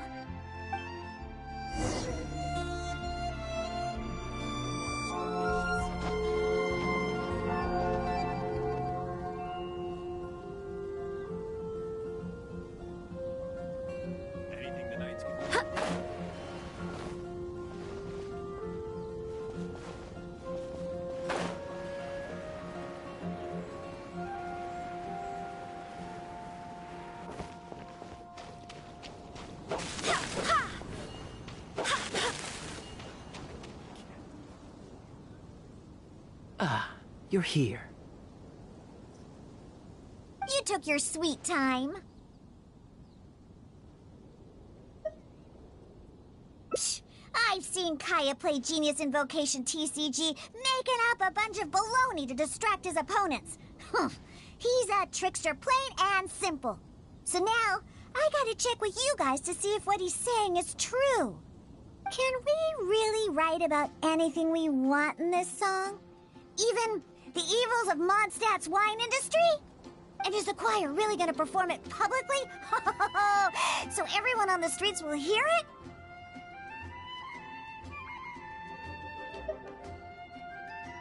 I can guarantee he won't. Then I want to write this. All these hounds will be punished harshly by Lord Barbados.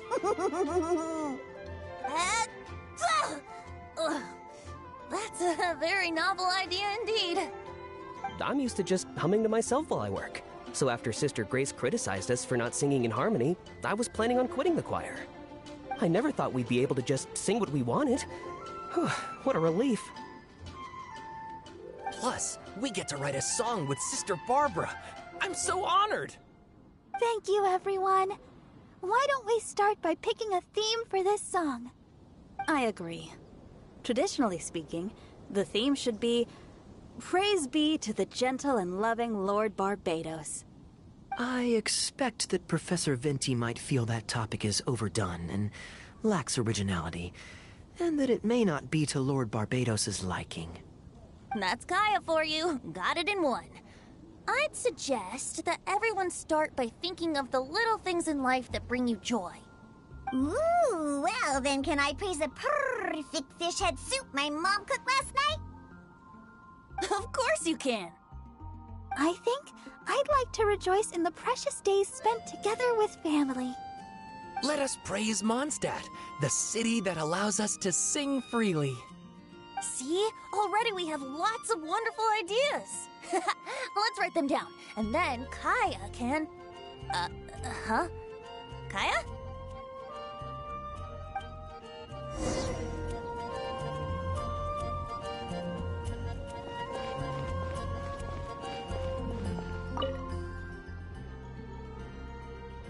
What are you doing here? Didn't want to participate in the discussions? I just wanted to take you to hear a performance, but that obviously didn't happen thanks to the problems with the choir rehearsals. The rehearsals are now back on track, so I've done my part. If I stay here any longer, I'll probably get roped into singing with them. I'd rather it didn't come to that. My songwriting abilities are limited. If doing nothing but loitering on the plaza enjoying the scenery all day is the only way to relax, then I suppose I didn't get to relax. But that would get boring after a while. To me, it's more fun to wander around, see what's happening, and insert myself into interesting situations. Besides, can you be so sure I didn't have something to gain from helping Sister Grace with her choir rehearsal dilemma these past few days? Oh, I spy 2 naughty students skipping class, and they just so happen to be the very 2 who asked me to help Sister Grace in the first place. We're ready to review and discuss everyone's lyric contributions now. Hey, why is it that you look like you're trying to run away? I still recall the teachings of Professor Venti. The Animo Archon cares not about how moving the people's songs of praise are, but rather whether or not the song comes from the heart. With so many true believers gathered together earnestly writing a song for him, I'm sure the Animo Archon is watching on and feels very satisfied. That's what a song of worship is all about. So, mission accomplished. And that's the reason you've decided to leave? Slipping away before the final verse is sung, before the poet has uttered the last line, before everything has concluded. I don't know. Something about it just resonates with me. Oh no. You've seen right through me. Wow, that was a craftily crafted speech. I almost fell for it. But to share all this with a group of friends, only to find myself one friend short before the final verse is sung, before the poet has uttered the last line, before everything has concluded, I don't know. Something about it just irritates me. If you don't want to write a poem, then let me gift you one.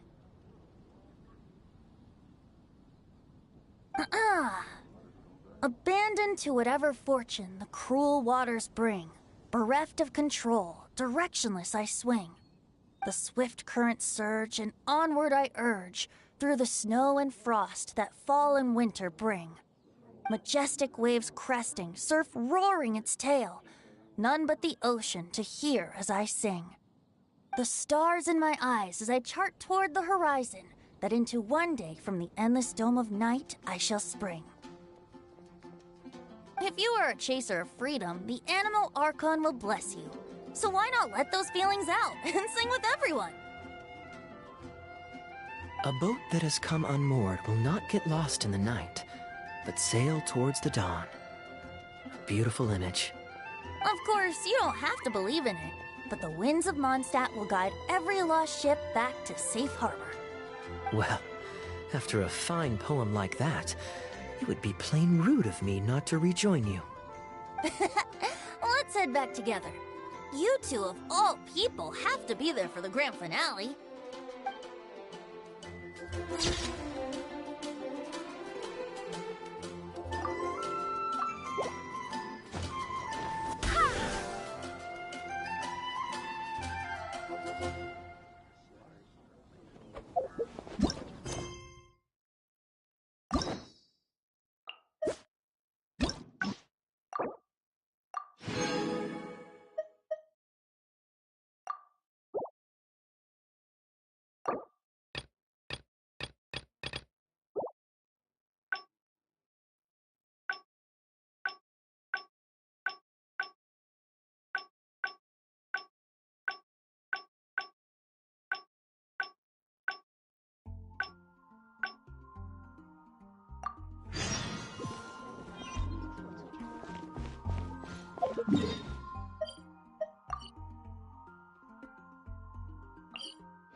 You're always so busy.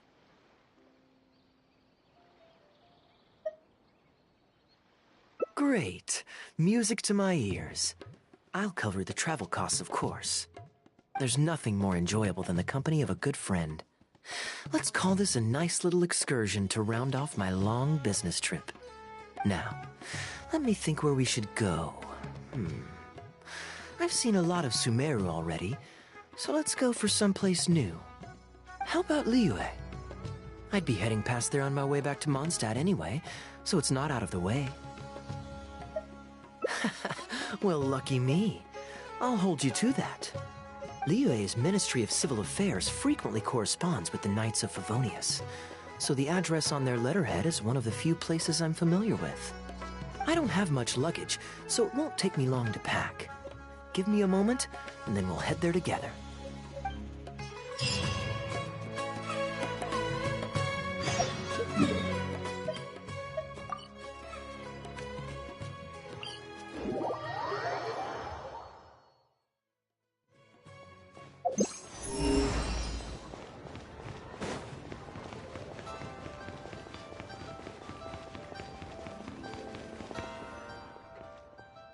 I've heard that there's lots to see and do in Liyue, but I'm sure you're more familiar with the place than I am, so I'll leave the itinerary to you.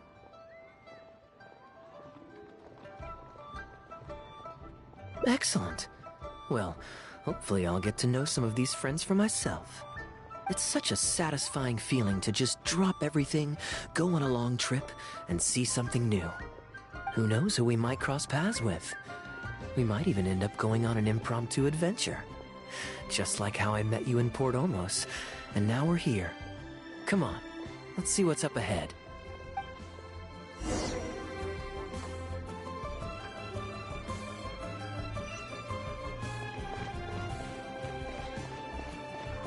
Do you know this shop? It looks pretty nice from the outside. Shall we take a look?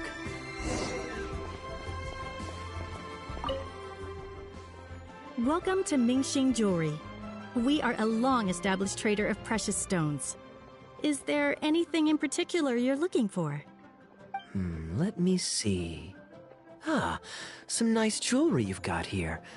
Maybe I can grab something with a local flavor as a souvenir. What do you think, traveler? See anything that suits my style?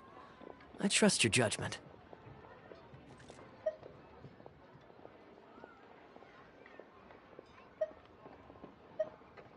Ah, you're interested in souvenirs. If you're struggling to decide, you might want to consider getting some jade. You can't go wrong with a nice jade pendant. They're an elegant addition to your look, whatever your age or gender. If you're looking for a specific design, we can make it to your specifications. It does take some time to fulfill an order, however. High-quality jade is hard to come by, so our waiting list is at least a couple of weeks. Oh, that's a pity. I'm just visiting and I won't be in town for very long. So as much as it pains me to do so, I'm afraid I'll have to leave this beautiful bijou behind. No worries at all, sir. If you're looking for something off the shelf, why not go and see Mr. Shurto at the Jade Mystery? He also deals in jade and precious stones. E aí, Eric Ramos, conhece o quê? Não conheço não, véi. É um anime isso?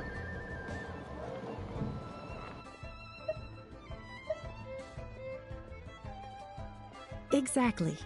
But on that note, let me give you a word of advice. There's no risk in purchasing a piece of jade that's already been cut. But you could lose all of your mora betting on uncut rocks. I won't say any more, as I don't want my fellow vendors to think I'm bad-mouthing them. But I think you catch my drift. It's only human nature to spend a little when you're on a trip, but don't be too hasty to part with your cash. The Ministry of Civil Affairs takes everyone's economic well-being very seriously, and they often send out the Millilith to spread public awareness of well-known scams. As guests here, I'd encourage you to watch out for anyone trying to rip you off. I think that's sound advice wherever you go into that. We appreciate it, boss.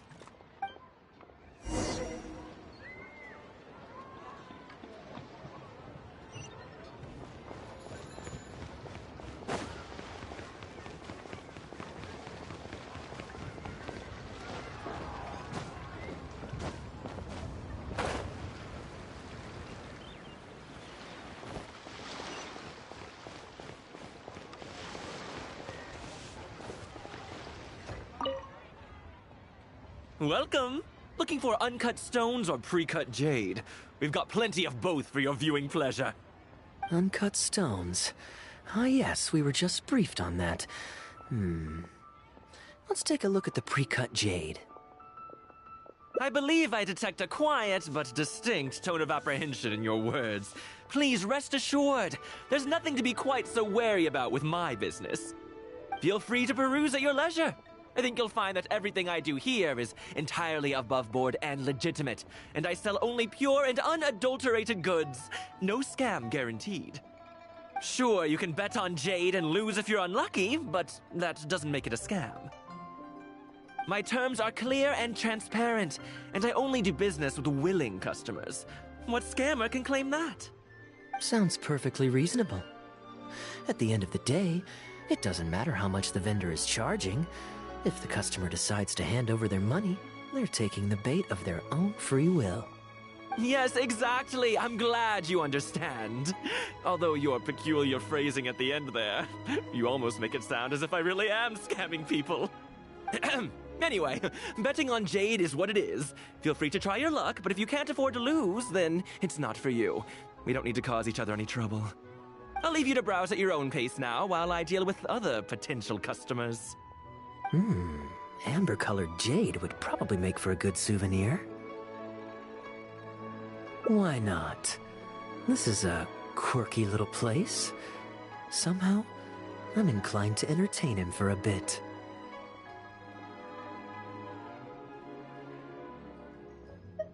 Well, if you're not interested, then I guess we'll pass.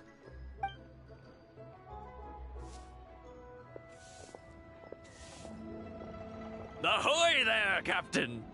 Fancy seeing you back in town. Struck any gold lately? What, a poor sailor like me? You must be joking. I barely managed to make ends meet. What about you, Chateau? Still scamming people with your pile of rocks? Hey! Keep your voice down. Can't you see I've got customers? But more to the point, when have you ever seen a customer get scammed in my store? I mean, you want the full list? Or... Hold up. Is that... Captain Kaya! What, brings you to Liyue? Oh, just taking a short trip with my friend. It's been a while. Yes, it's been a good while, hasn't it?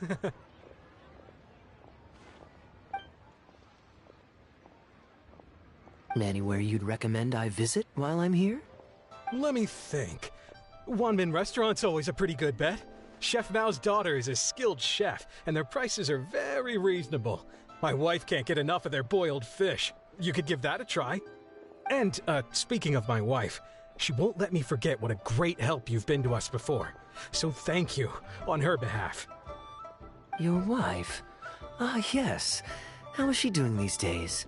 Keeping well? Very well, thank you. Very well. Anyway, I've got something I need to do down at the South Wharf, so my apologies, Captain Kaya, but I'd better get going. All right. See you. Ah, I finally remembered who that was. Captain Wu. He runs a transport business between Mondstadt and Liyue. I see. So you went through that whole conversation with no idea who you were talking to. Well, that explains the generic pleasantries and the general awkwardness. Old Wu's usually quite the chatterbox, so it's very unusual for him to just take off mid-conversation. How exactly do you two know each other anyway? An educated guess. Yes, you could put it like that. It's pretty straightforward, honestly. The captain was making a delivery to Mondstadt when his ship sprang a leak. He overexerted himself fixing it and keeping the cargo dry, and ended up passing out from exhaustion. I took him to Mondstadt to recover. Well, it still seems strange to me. Sure, he's hardly the most charming conversationalist, and he's also mighty stubborn, but all of us know Old Wu is an honest and kind-hearted man. His eldest was once playing on that big rock over there when he took a tumble and injured himself. I helped to patch the kid up, and the next day, Old Wu was here to buy a couple of uncut stones. I'm just surprised he was so quick to excuse himself, that's all. Normally, he's the kind of guy who, if you run into him on the street and he owes you a favor, he'll grab you by the hand and thank you profusely until you ask him to stop. Well, stubborn, I can believe. Someone had drilled a gaping hole in his ship, and the water was coming in fast. How he managed to make it all the way to Mondstadt, not to mention with his cargo intact, I have no idea. Someone drilled a hole in his ship? Oh dear. It must have been one of the less savory captains out there trying to sabotage his business so they can squeeze their way into the market. When competition is stiff, sometimes things get ugly. It's the way of the world, unfortunately. His line of work isn't easy. The poor fellow usually has to set sail before the break of dawn. He's been loitering around a lot these past few weeks, though. I thought maybe he'd come into some Mora. Competition is fierce these days, and there's not a lot of Mora to be made in shipping. So every day he stays idle is another negative in the books. I do wonder what's gotten into him. Anyway, I digress. We merchants protect our goods like our own lives, so who knows? Maybe he had some important cargo to see to. Either way, good sir, don't mind him.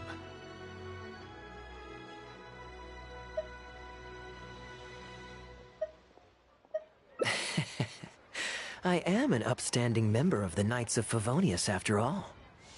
Just look me in the eyes. Don't you find me trustworthy? Since you asked about recommendations earlier, you're here from Mondstadt, yes? Might I suggest the tea house is somewhere to rest your legs?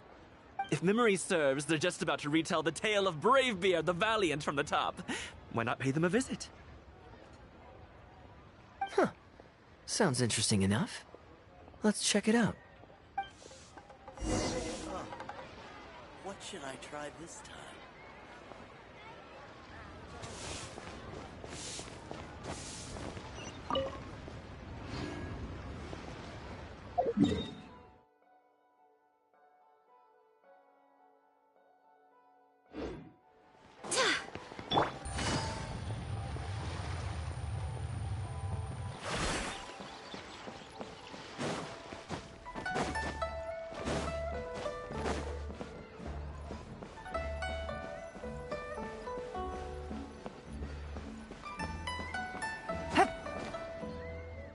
Huh.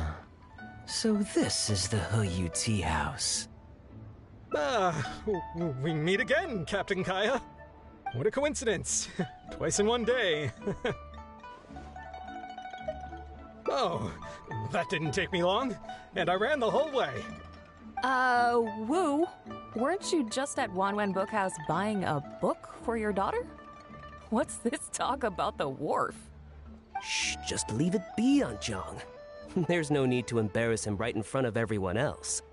I take it that you two aren't from around these parts. I'm a caravan guard by trade, and meeting people from all over the world is one of the main perks of the job for me. Why don't you join my table so we can get to know each other? Oh, seems like the tea house is the place to be in Liyue. Feels like I'm back in the angel share. Did you manage to get something for your daughter just now, Captain Wu? Yes, thank you. If it weren't for you, Captain Kaya, she might not have even made it into this world. I'm so lost, Wu. What's the story here? Your wife's originally from Mondstadt, isn't she? Did you run into Captain Kaya when you were there on business, or when you were visiting the in-laws? The latter. Oh, this is so humiliating. Anyway, back when my wife was pregnant, we were taking a trip to Mondstadt to visit her parents this one time, when we were mugged by a group of treasure hoarders near Dawn Winery. Oh, that sounds awful. Were either of you hurt? I mean, he's still here, and he's still got all his limbs, so they can't have roughed him up too bad. I'm guessing Captain Kaya stepped in before they could do either of you any serious harm, huh? Yes, he did. Thankfully, he heard my wife crying for help and drove them away. My wife was injured and quite shaken up by the ordeal, so he took her to the winery and asked them to look after her. So what happened to you? Where did you disappear to? I was in the water. Huh? What did you jump in the water for? You know they can still get you in there, right? No, that's not... They threw me into the water and, stripped me of all my clothes. They did what?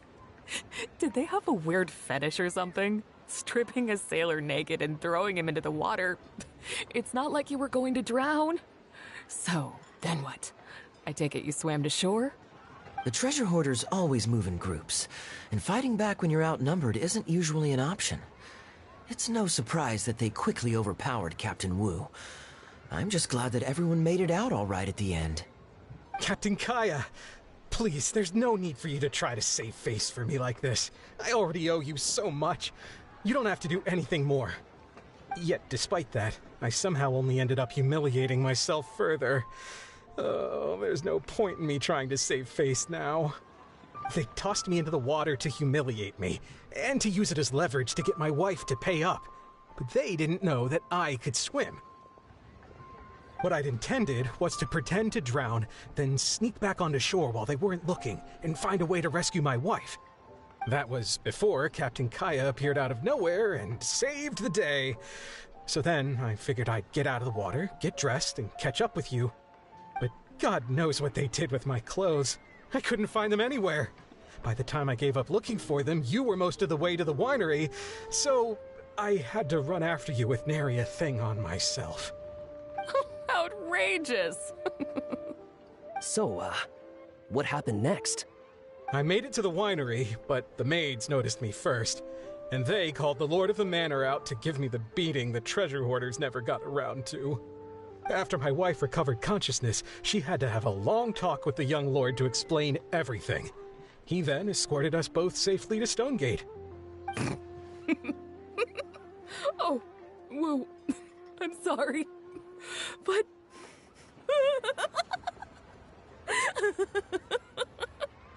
Ugh, good luck living that one down.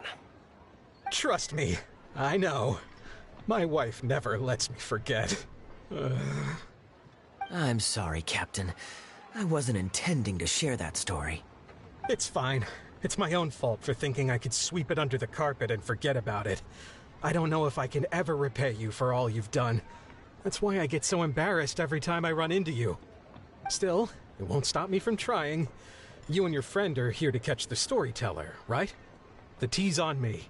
It's the least I can do. In fact, they do serve some food here, too, but it's not the best. Okay, let me run and get some fruit to share.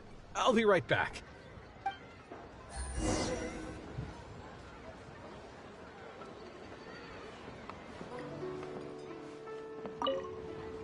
Oh, poor Wu. Oh, gosh. I'm so sorry. It's just...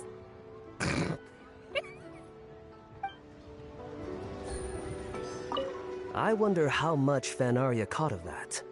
Old Wu really has no filter, does he?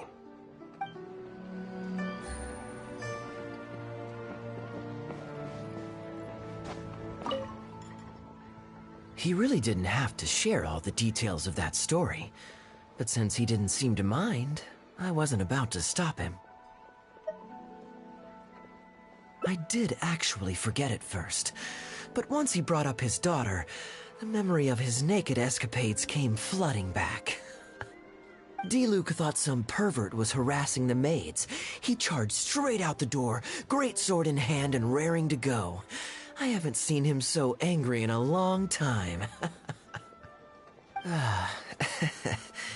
So many people owe me favors nowadays. It's hard to keep track of them all. I really should go check my favors ledger once I'm back and refresh my memory. Hey, you didn't think I was being serious, did you? Do I really strike you as the kind of person to keep track of favors in a notebook? I just helped the guy out on a couple of occasions because I happened to be in the right place at the right time. I have no intention of asking him to do anything for me in return. At least, not so far. I'm back with fruit. Please help yourselves, everyone. My treat. Thank you. Oh, don't mention it. It's just a few fruits, nothing extravagant. Once my new pharmaceutical business takes off and I have more to spare, I'll get you a proper thank you gift and send it to the Knights of Favonius. Pharmaceutical business? So you found a new career? No more shipping? Shipping's impossible work nowadays. There's too much competition and the margins are too small. So I've decided to switch gears. I'm going to become a partner of Boo Boo Pharmacy and provide funding for a brand new medication they're producing. It's specially formulated to treat seasonal joint and limb pain. If you didn't know, it's a very common health complaint among sailors, but also extremely difficult to treat. I've suffered from it myself, which is why I know that a lot of people stand to benefit from this once it enters the market. It's a good cause, and a stable source of income. Whichever way you look at it, it's a step up from the back-breaking work I did before. I've already had some talks and invested 1 million mora for the first round of funding. That's impressive, Wu. I wouldn't have thought you had the connections for something like that. So is it Dr. Baiju that you're in talks with? Oh no, not Dr. Baiju. Actually, it was his master, Dr. Baifudze. His medical expertise and clinical experience are second to none, and he really cares about his patients. He gave me a few of his traditionally formulated bone-strengthening pills when he saw me suffering from my leg pains one day. It was like a miracle cure. The pain immediately went away. Dr. Baiju's master? Yeah, I told him I'd be enthusiastically recommending his medicine to the other guys at the docks. And after some hesitation, he just went right ahead and wrote up a prescription for me, completely for free. He said that he shouldn't really be handing out free prescriptions since, and I quote, "It goes against generations of tradition handed down by our forebears." But he just felt like it was the right thing to do. What a great guy. But I got chatting with Dr. Baiju recently when the Secure Transport Agency did a delivery for Boo Boo Pharmacy. He told me that his master has already passed away. Huh? Why would he say something like that? I mean, the guy's old, but he's still in great health. Captain Wu, where did you meet this old master? Just out on the street? I know that sounds dubious, but this is an educated and respectable gentleman we're talking about. There's no faking that. Hold on a second. I just remembered something. My nephew-in-law met a medicine seller not too long ago, too. He also described it as a miracle cure. He spent a lot of mora on it, but when he brought it to Boo Boo Pharmacy, Herbalist Gui took one look and told him he'd bought nothing but regular painkillers. This Bai Fuzi you met, did he by any chance have a goatee and salt and pepper hair? He did. If I may, Captain Wu, there's a lot of mora involved here. It seems like it would be worth asking this Dr. Baiju about his master, just to set the record straight. You could show him the medicine as well. Clearly there's some misunderstanding here. You're right, Captain Kaya. A quick trip to Boo Boo Pharmacy and I can get Dr. Baiju to clear all of this up. I'm sure it's all... hopefully it's all fine. He left in a hurry. He must be stressed out of his mind right now. Hey, let him deal with this, okay? No point in you stressing yourself out, too. Fraud or not, it's up to Captain Wu to figure out exactly who he's gotten himself involved with. I'm no Dark Knight hero, or a martial arts hero for that matter, and neither are you. Wait, or are you? Now that I think about it, I can see you having a secret double life as a martial arts hero here in Liyue. You certainly have the personality for it. Either way, Liyue has its own rules and regulations. Best to let the Ministry of Civil Affairs deal with this in the proper manner. If a couple of outlanders like us get involved, we might just end up muddying the waters, even with the best of intentions. We came here to enjoy ourselves, remember? We don't want to get our priorities mixed up. Oh, and look at that. The storyteller's taking the stage. It is said that the sky's the limit for the aspirational soul. But alas, for the woes of the world are equally limitless. No such stranger to woes was Huang Guang, a man who, having suffered countless injustices at the hands of his fellow men, forsook them to dwell among the mountains and rivers. Yet fate fortuitous found him when he entered the tutelage of an adeptus and learned many mystical arts from them.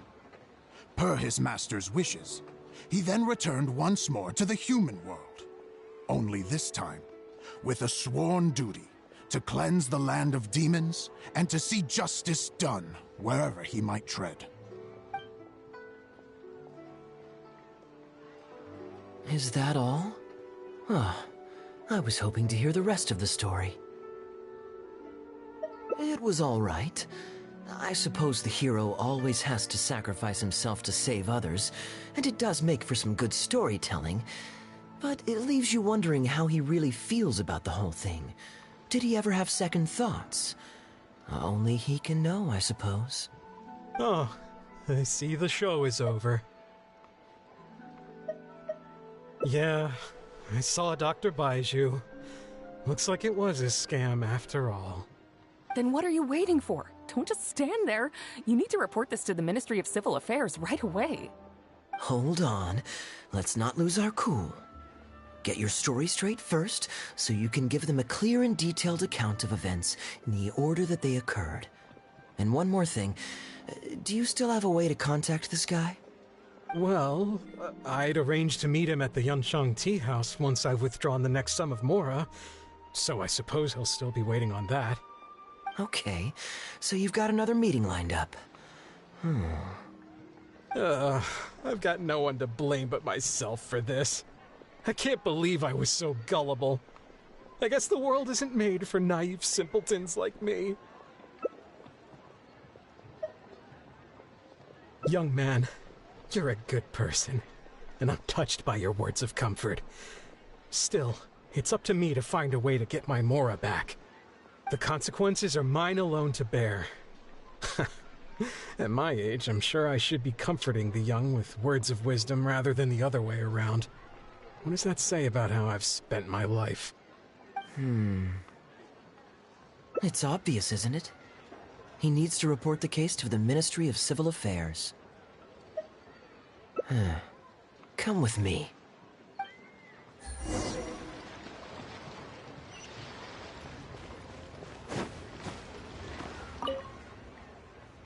I am quite curious. How does our chivalrous martial arts hero intend to come to Captain Wu's rescue here? There are countless victims of injustice in the world.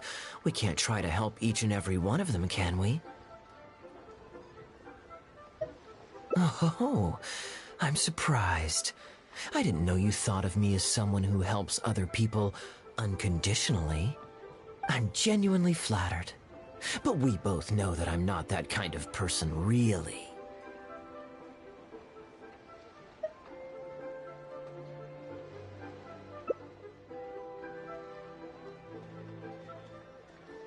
Your logic is very straightforward, and quite endearing in its simplicity.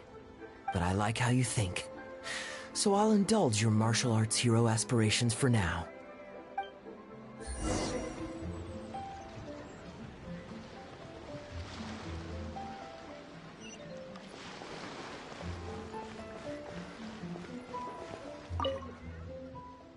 Captain Wu, how would you feel about owing me one more favor?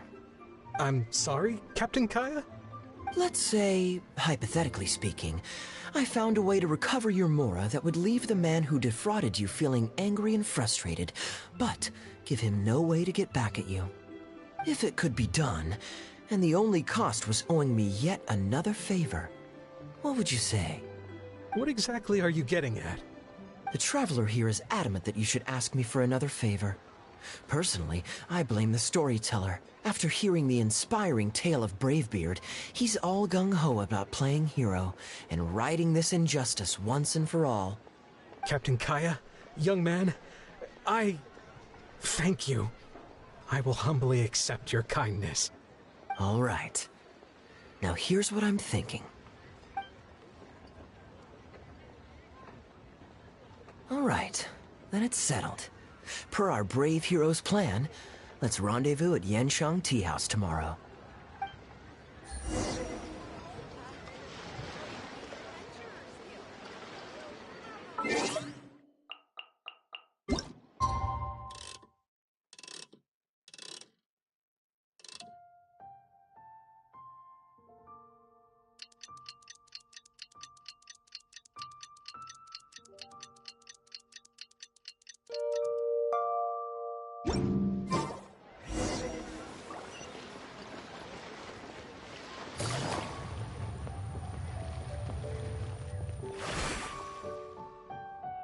Ah, you're here.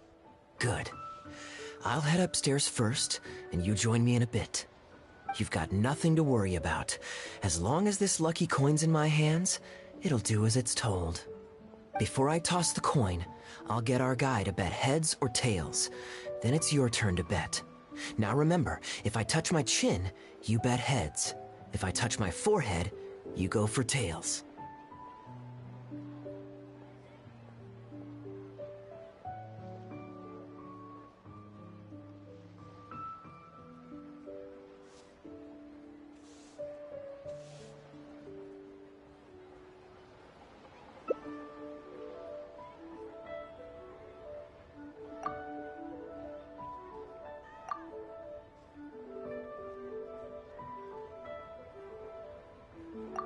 Hello. Are you waiting for someone? As long as you follow the rules of the tea house, you're welcome here. Please be our guest.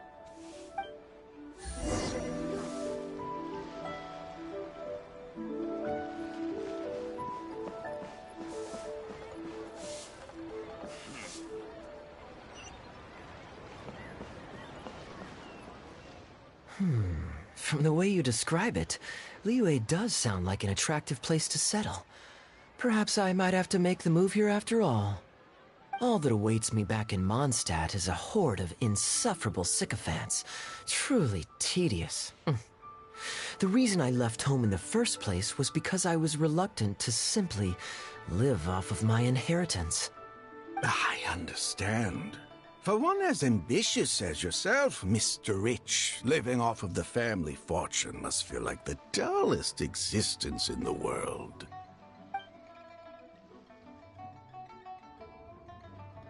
What are you doing? It's common courtesy to introduce yourself. Can't you see we got here first? They're running out of tables, huh? Looks like this location's getting too small for them.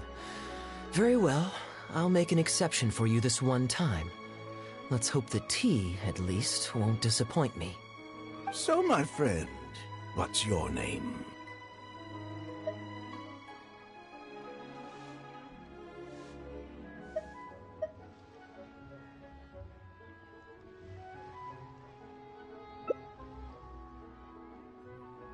Here is the tea that you ordered. Please enjoy. Ugh, this tea is... never mind. Mr. Bai, this has been a most pleasant and insightful conversation. I consider it good fortune that I encountered such a refined gentleman as yourself so far from home. Please allow me to pay for the tea. Yes, good fortune indeed. In that case, I must thank you for your generosity. You there. I'll get yours too.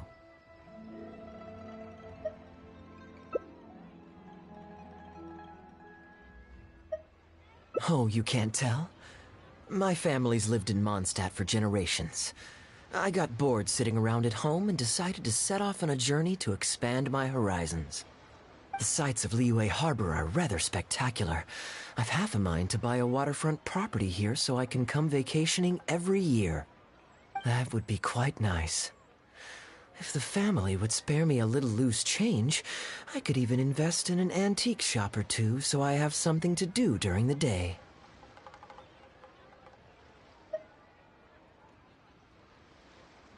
Flaunting? Come on, we're talking 20, 30 million tops, surely. Isn't that just pocket change? Mr. Rich, just to clarify, that's quite a large sum of mora as far as the common man is concerned. It's understandable that our friend over here feels out of his league. The name's Albert. Surname Rich, but only the servants in the house address me as Mr. Rich. Now that we're so well acquainted, Mr. Bai, please just call me Albert. Albert does have a nice ring to it. It is my honor to become friends with someone of your caliber. You flatter me. What say you to acting as my guide during my time in Liyue? I'll pay you handsomely, of course. Naturally, board and lodging would be included. And I could pay you in the region of 50,000 mora per day? No need, my good friend. I shan't be so vulgar as to take your mora. We're both men of character. The pleasure of your ongoing acquaintance shall be ample reward in itself. To join a noble gentleman on his travels is a rare opportunity. Please, let me draft up an exact itinerary. I'll make sure to give you the experience of a lifetime. You there. You're welcome to join us if you want. Which clan did you say you were with? The Hoo-Ha clan or something? Goo-Ha, huh? Strange choice of name. Gotta say, I've been in Liyue for a while now. This is the first I'm hearing of them. I guess they're one of these obscure ones who keep to themselves. Yes, well, there are many martial arts clans and factions in Liyue. It's only natural that you haven't become acquainted with all of them. Ha, fair enough. Still, weird name. Bet they have some even weirder practices. Seriously, though, what kind of skills do you guys train anyway? It's all for show, right? I saw some people performing a few tricks down at the wharf. Is it that kind of thing?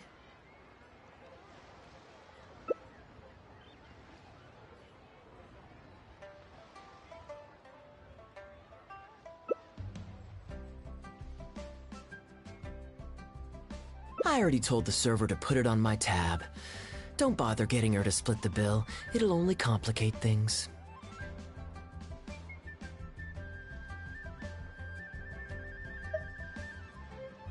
Young man, there's no need to take things so seriously. Why don't you loosen up and enjoy the free drink? Are you trying to make a point by throwing my generosity back in my face? All right then. What if I say your bill is mine and don't let you pay?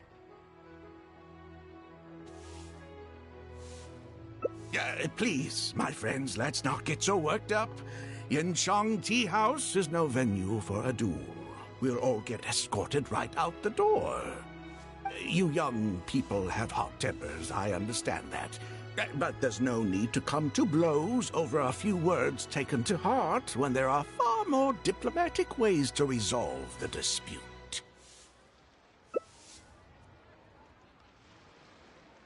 Did I hear that right?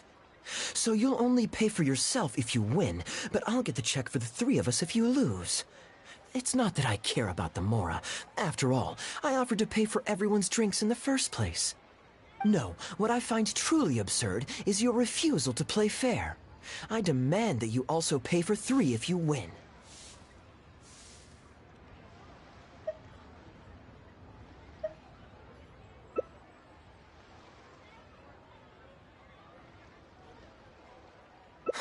Fine.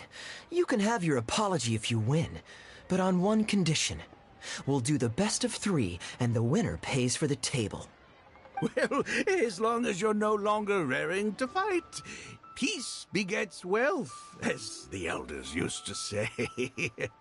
Why don't you join us, Mr. Bai? Let's entertain this guy for a sec. We don't want him to think you're stingy. But I wasn't even a part of your argument. What are you trying to say, Mr. Bai? Whose side are you on here? Of course, I'm on, And anyway, it's no big deal if you win. It's just a few cups of tea after all, so you can just take it from your fees as my guide. All right then. I suppose it's not all that different from the dice gambling games I used to play in my youth. If it's just for a few drinks, you can count me in. All right, now we're talking. Okay, now that we've agreed on the rules, how should we do this coin toss? After all, a Mora coin looks the same on both sides.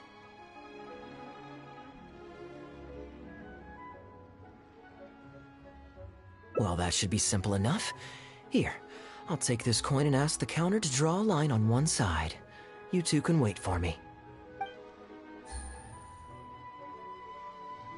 Young man, I can see that you haven't spent many years in the real world. You take everything far too personally. I, too, only met this Mondstadt millionaire by complete chance today, but we're getting along just fine. I actually came here to meet with a business partner to count the cash from 2 recent investments, when this gentleman struck up a conversation with me.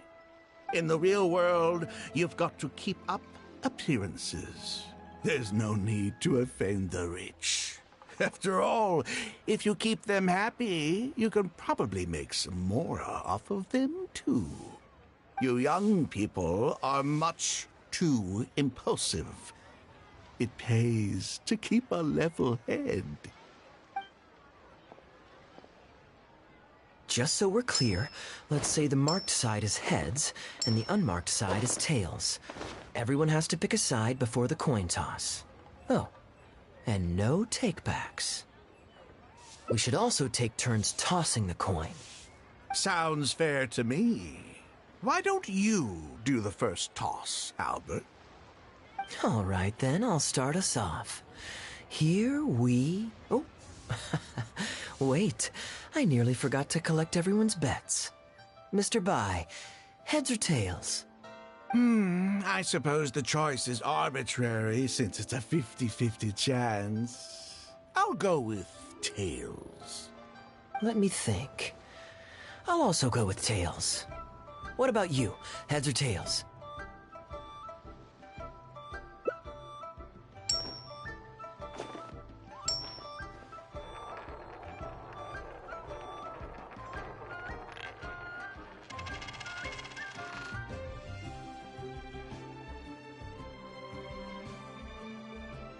Oh, darn, I won. Lucky me, I guess. I won as well. Guess there might be a formal apology in the cards after all. I have a suggestion. If one of us loses twice in a row, they should get knocked out while the other two carry on playing to decide the winner. Otherwise, with 3 of us playing, it'll start to get difficult to keep track of who's won the most times. I flipped the coin last time, so why don't you go next? I don't want you blaming my coin-tossing skills if you guess wrong this turn. Here. Now just wait a second, my dear friends. Please let me do the second toss. Oh? Anxious to take your turn, Mr. Bai? You are both young, and I've already seen your short tempers for myself. If Albert loses this round and this young man wins, you'll be tied. And before you know it, you'll be at each other's throats again. Well, that's not my only consideration, either. You two may be too young to know this, but I've been around the block a few times. What's to say this isn't a trick coin, In dice games, people use all sorts of methods to rig the game. Some even fit the dice with mechanisms that give them whichever result they want. If Albert wins the next round and you, young man, lose for the second time in a row, then the third round will just be a tiebreaker between him and me, and you won't get your apology to the Guhua clan. If that happens, only for you to then find out that the coin was rigged all along, you're sure to accuse me of working with Albert to scam you while mocking the Guhua clan. I can only imagine the kind of vengeful warpath that would put you on. A purely hypothetical scenario, of course, but one that I'm bringing up now to avoid any misunderstanding further down the road. Go on. Give me the coin. I'll show you how to check if it's been rigged. Very diligent of you indeed, Mr. Bai. Looks like I chose the right person to be my guide. Here, take it. A rigged coin will always be a little heavier than a normal coin, you see. This one seems perfectly normal to me, however. But don't take it from me. Why don't you test it for yourself?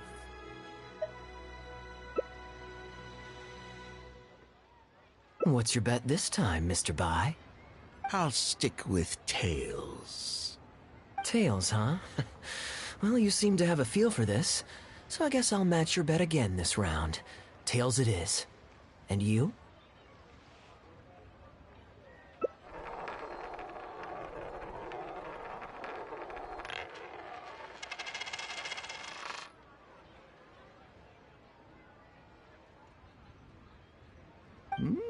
Well, my luck's still just about holding out.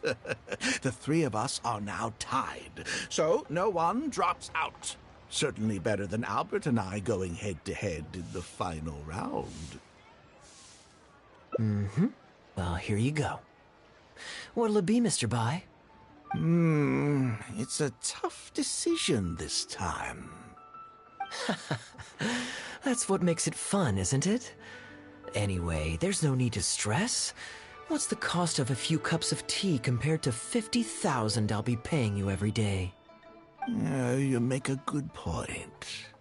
All right, I'll take heads. Okay, and now it's my turn to guess. Not that the outcome matters either way to me.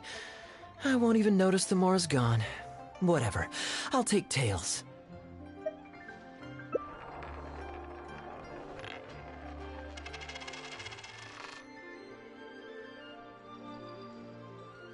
Why did it have to be heads? This whole thing started because you two got into a spat, and now I'm the one that has to foot the bill. What say you to another round? Sure, why not? I'm having fun. I can go for as many rounds as you want. What a miserly person. Do as you please. The 2 of us can play. But Albert, all the fun of gambling is in the stakes involved. What say you to throwing a little loose change into the pot? Oh, come on now. No need to walk on eggshells here. Let's keep it simple, shall we? If you guess right, I pick up the tab. But if you guess wrong, I'm afraid it's still on you. Sure. That's exactly what I was thinking. Well, here's the coin. You can toss first. I'll take heads. I'll choose... Wouldn't it defeat the whole purpose of betting if you guessed the same as me? This is a two-person game now. Surely one of us has to guess heads and the other tails. All right. It all comes down to luck, after all. I'll take tails.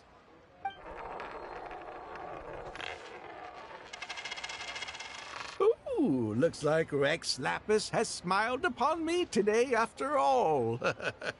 Thank you for the tea, Albert.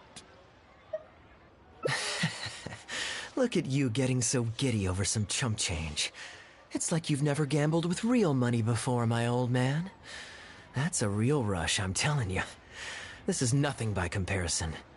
In fact, I'm starting to get a little bored. Well, in that case, would you care for another game? Sure. And let's up the stakes a little this time. Shall we say 50,000? Oh, maybe that's a little on the high side. What, 50,000? But that's just a single day's guide pay for you. All right. I'll bet tails. Great, then I'll bet heads.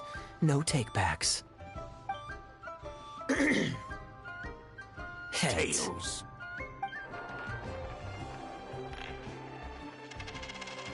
Oh, how unfortunate. I shouldn't have gotten greedy. After all, in the long run, gambling is always a losing game.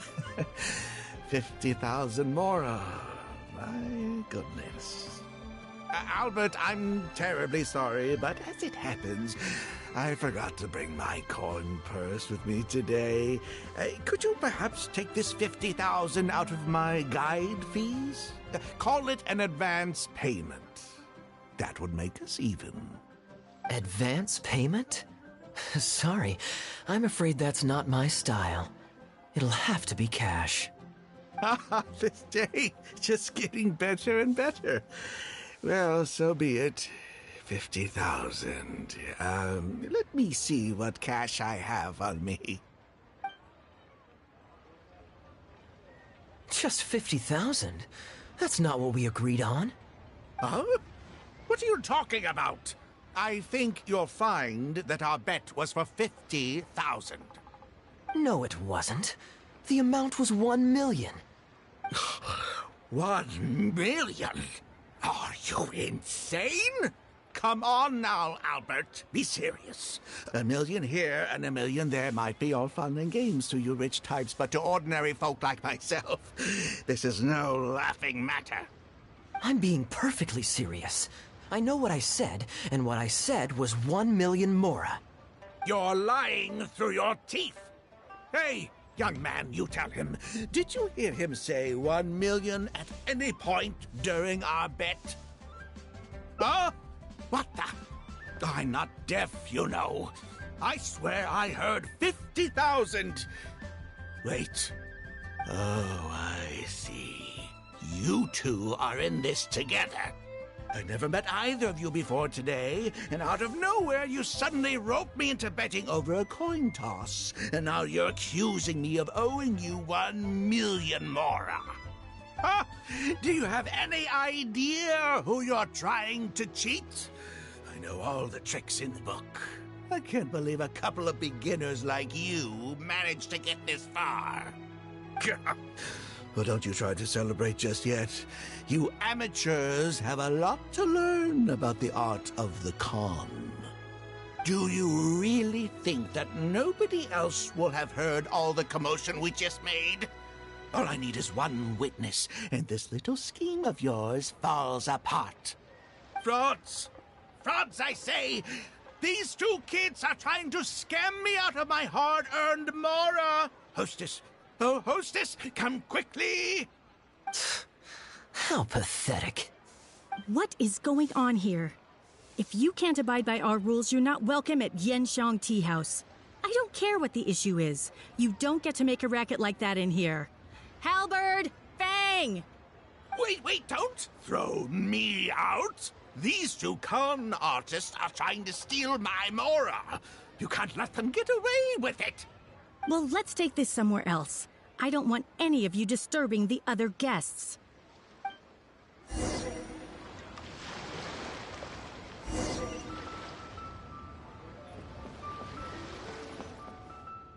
Okay, you two. Care to explain yourselves? Gladly. He's making up completely spurious claims. We were betting Mora over a few coin tosses, and now he wants to back out.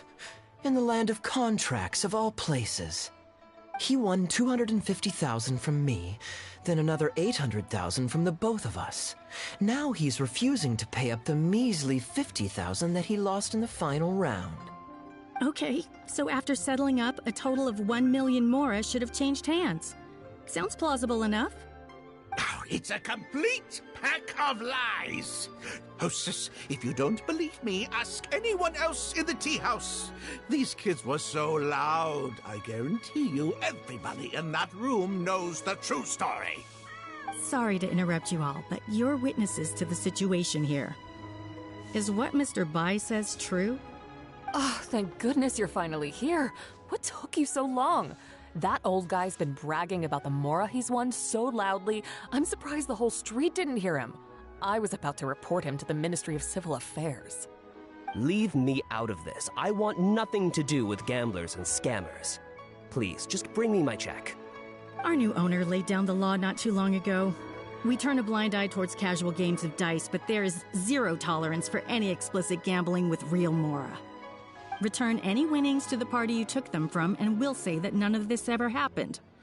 Otherwise, I'll have to bring in the Millilith, and I can assure you that they take a more hard line on this kind of thing than we do. Why should I have to give them any Mora?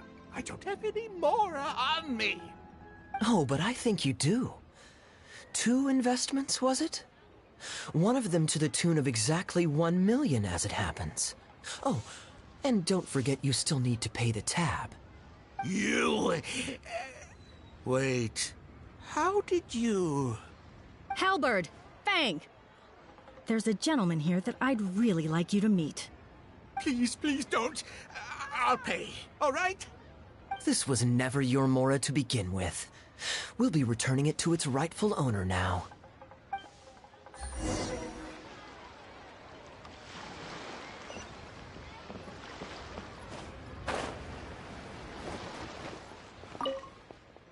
What did you think, Captain Wu? Could you hear clearly from your corner on the 2nd floor? Yes, everything. I can't thank you two enough. Wu, this was your doing, wasn't it? You and this Mondstatter planned the whole thing. Along with that blonde one. And all the customers on that floor in on it too, weren't they? I know where you live, and I know what your wife looks like, and your pretty little daughter, too.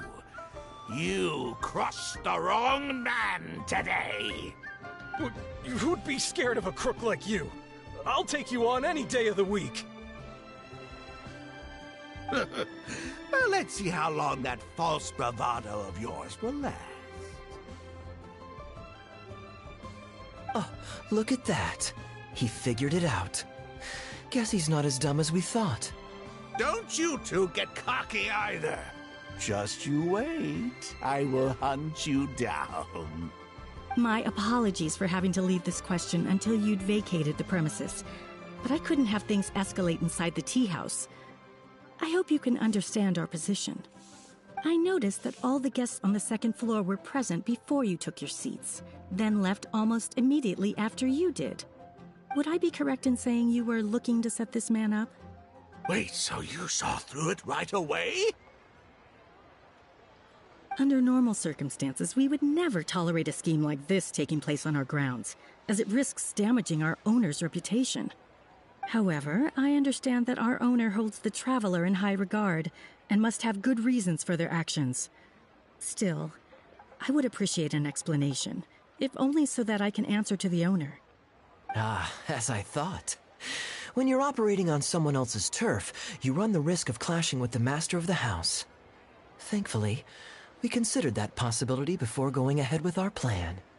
Over to you, brave hero. You're the one with the connections in Liyue. It's your time to shine. Okay. I understand the situation now.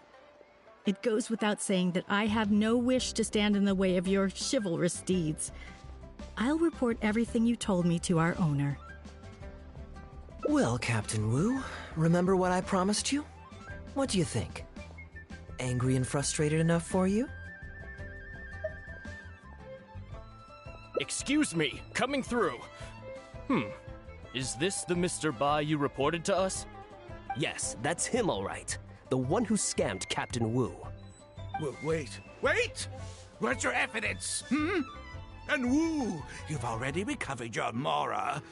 I don't deserve to be punished twice for the same crime. You can't talk your way out of this one. You're already suspected of defrauding multiple victims out of smaller amounts, and the combined total meets the threshold for a conviction. If it turns out you're guilty in this case too, it'll only add to your sentence.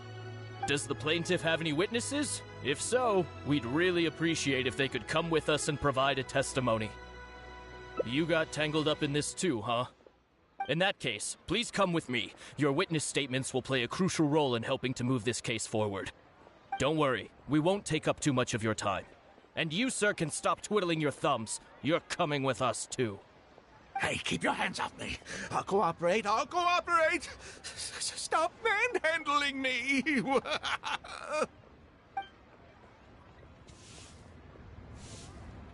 Thank you so much, the both of you. I really don't know how I could ever begin to repay you. Well, I have an idea. We originally came here to do some sightseeing. Anywhere you'd recommend we go before the end of our trip? Let me think. Now, where would I want to go? Hey, are either of you interested in a fishing trip? Sounds fun to me. Let's go.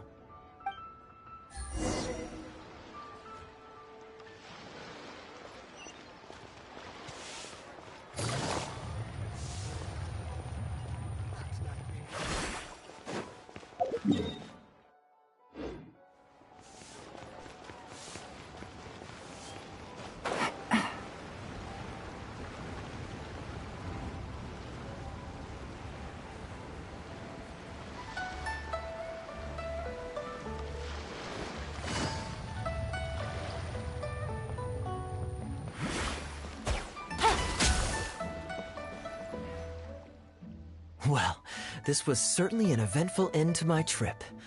It wouldn't have been possible without you. Or my lucky coin, of course. Wouldn't be much of a lucky coin if it had. Besides, I already taught you how to become attuned to it. You still need some practice to master the technique, but luckily it decided to play nice and spare us any more complications.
A better question to ask might be, what do I do to make this coin happy to work with me and show me whichever side I wish?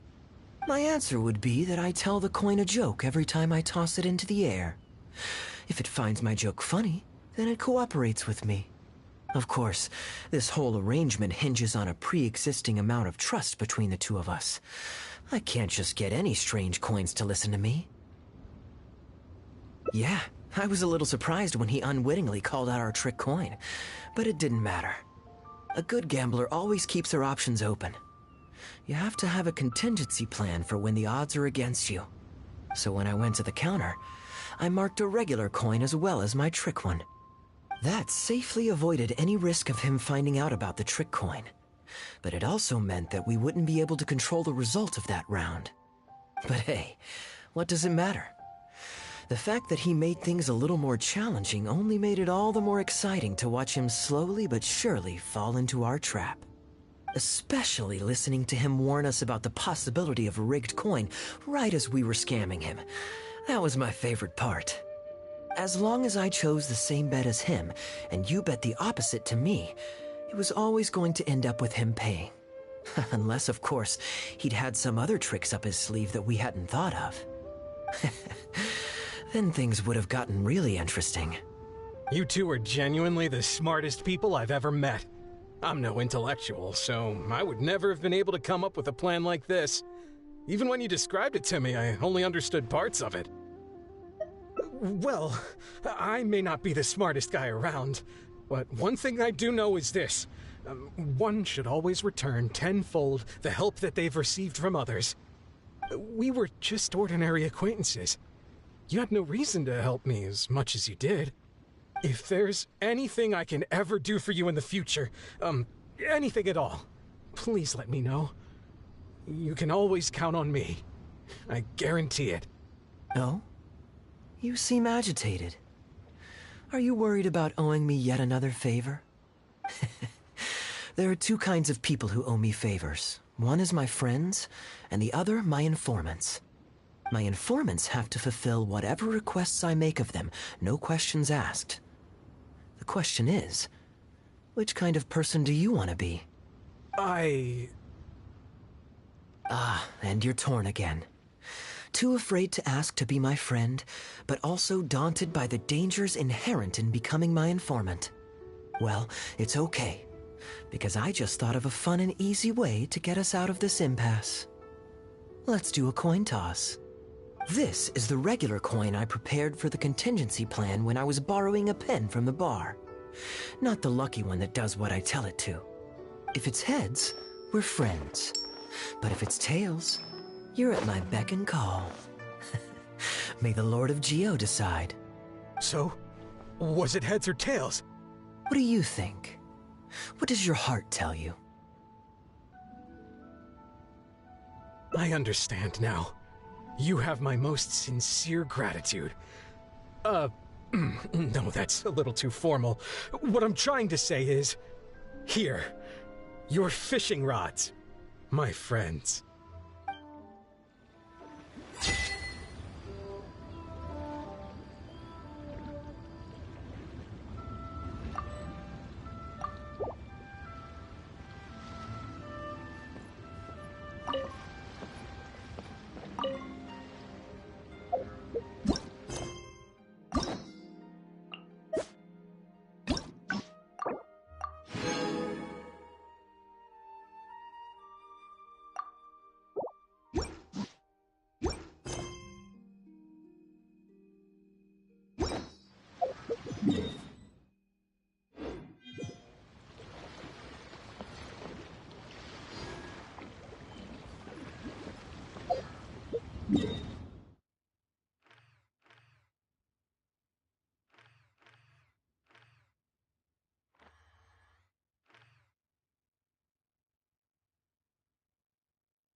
Gala shines eternal!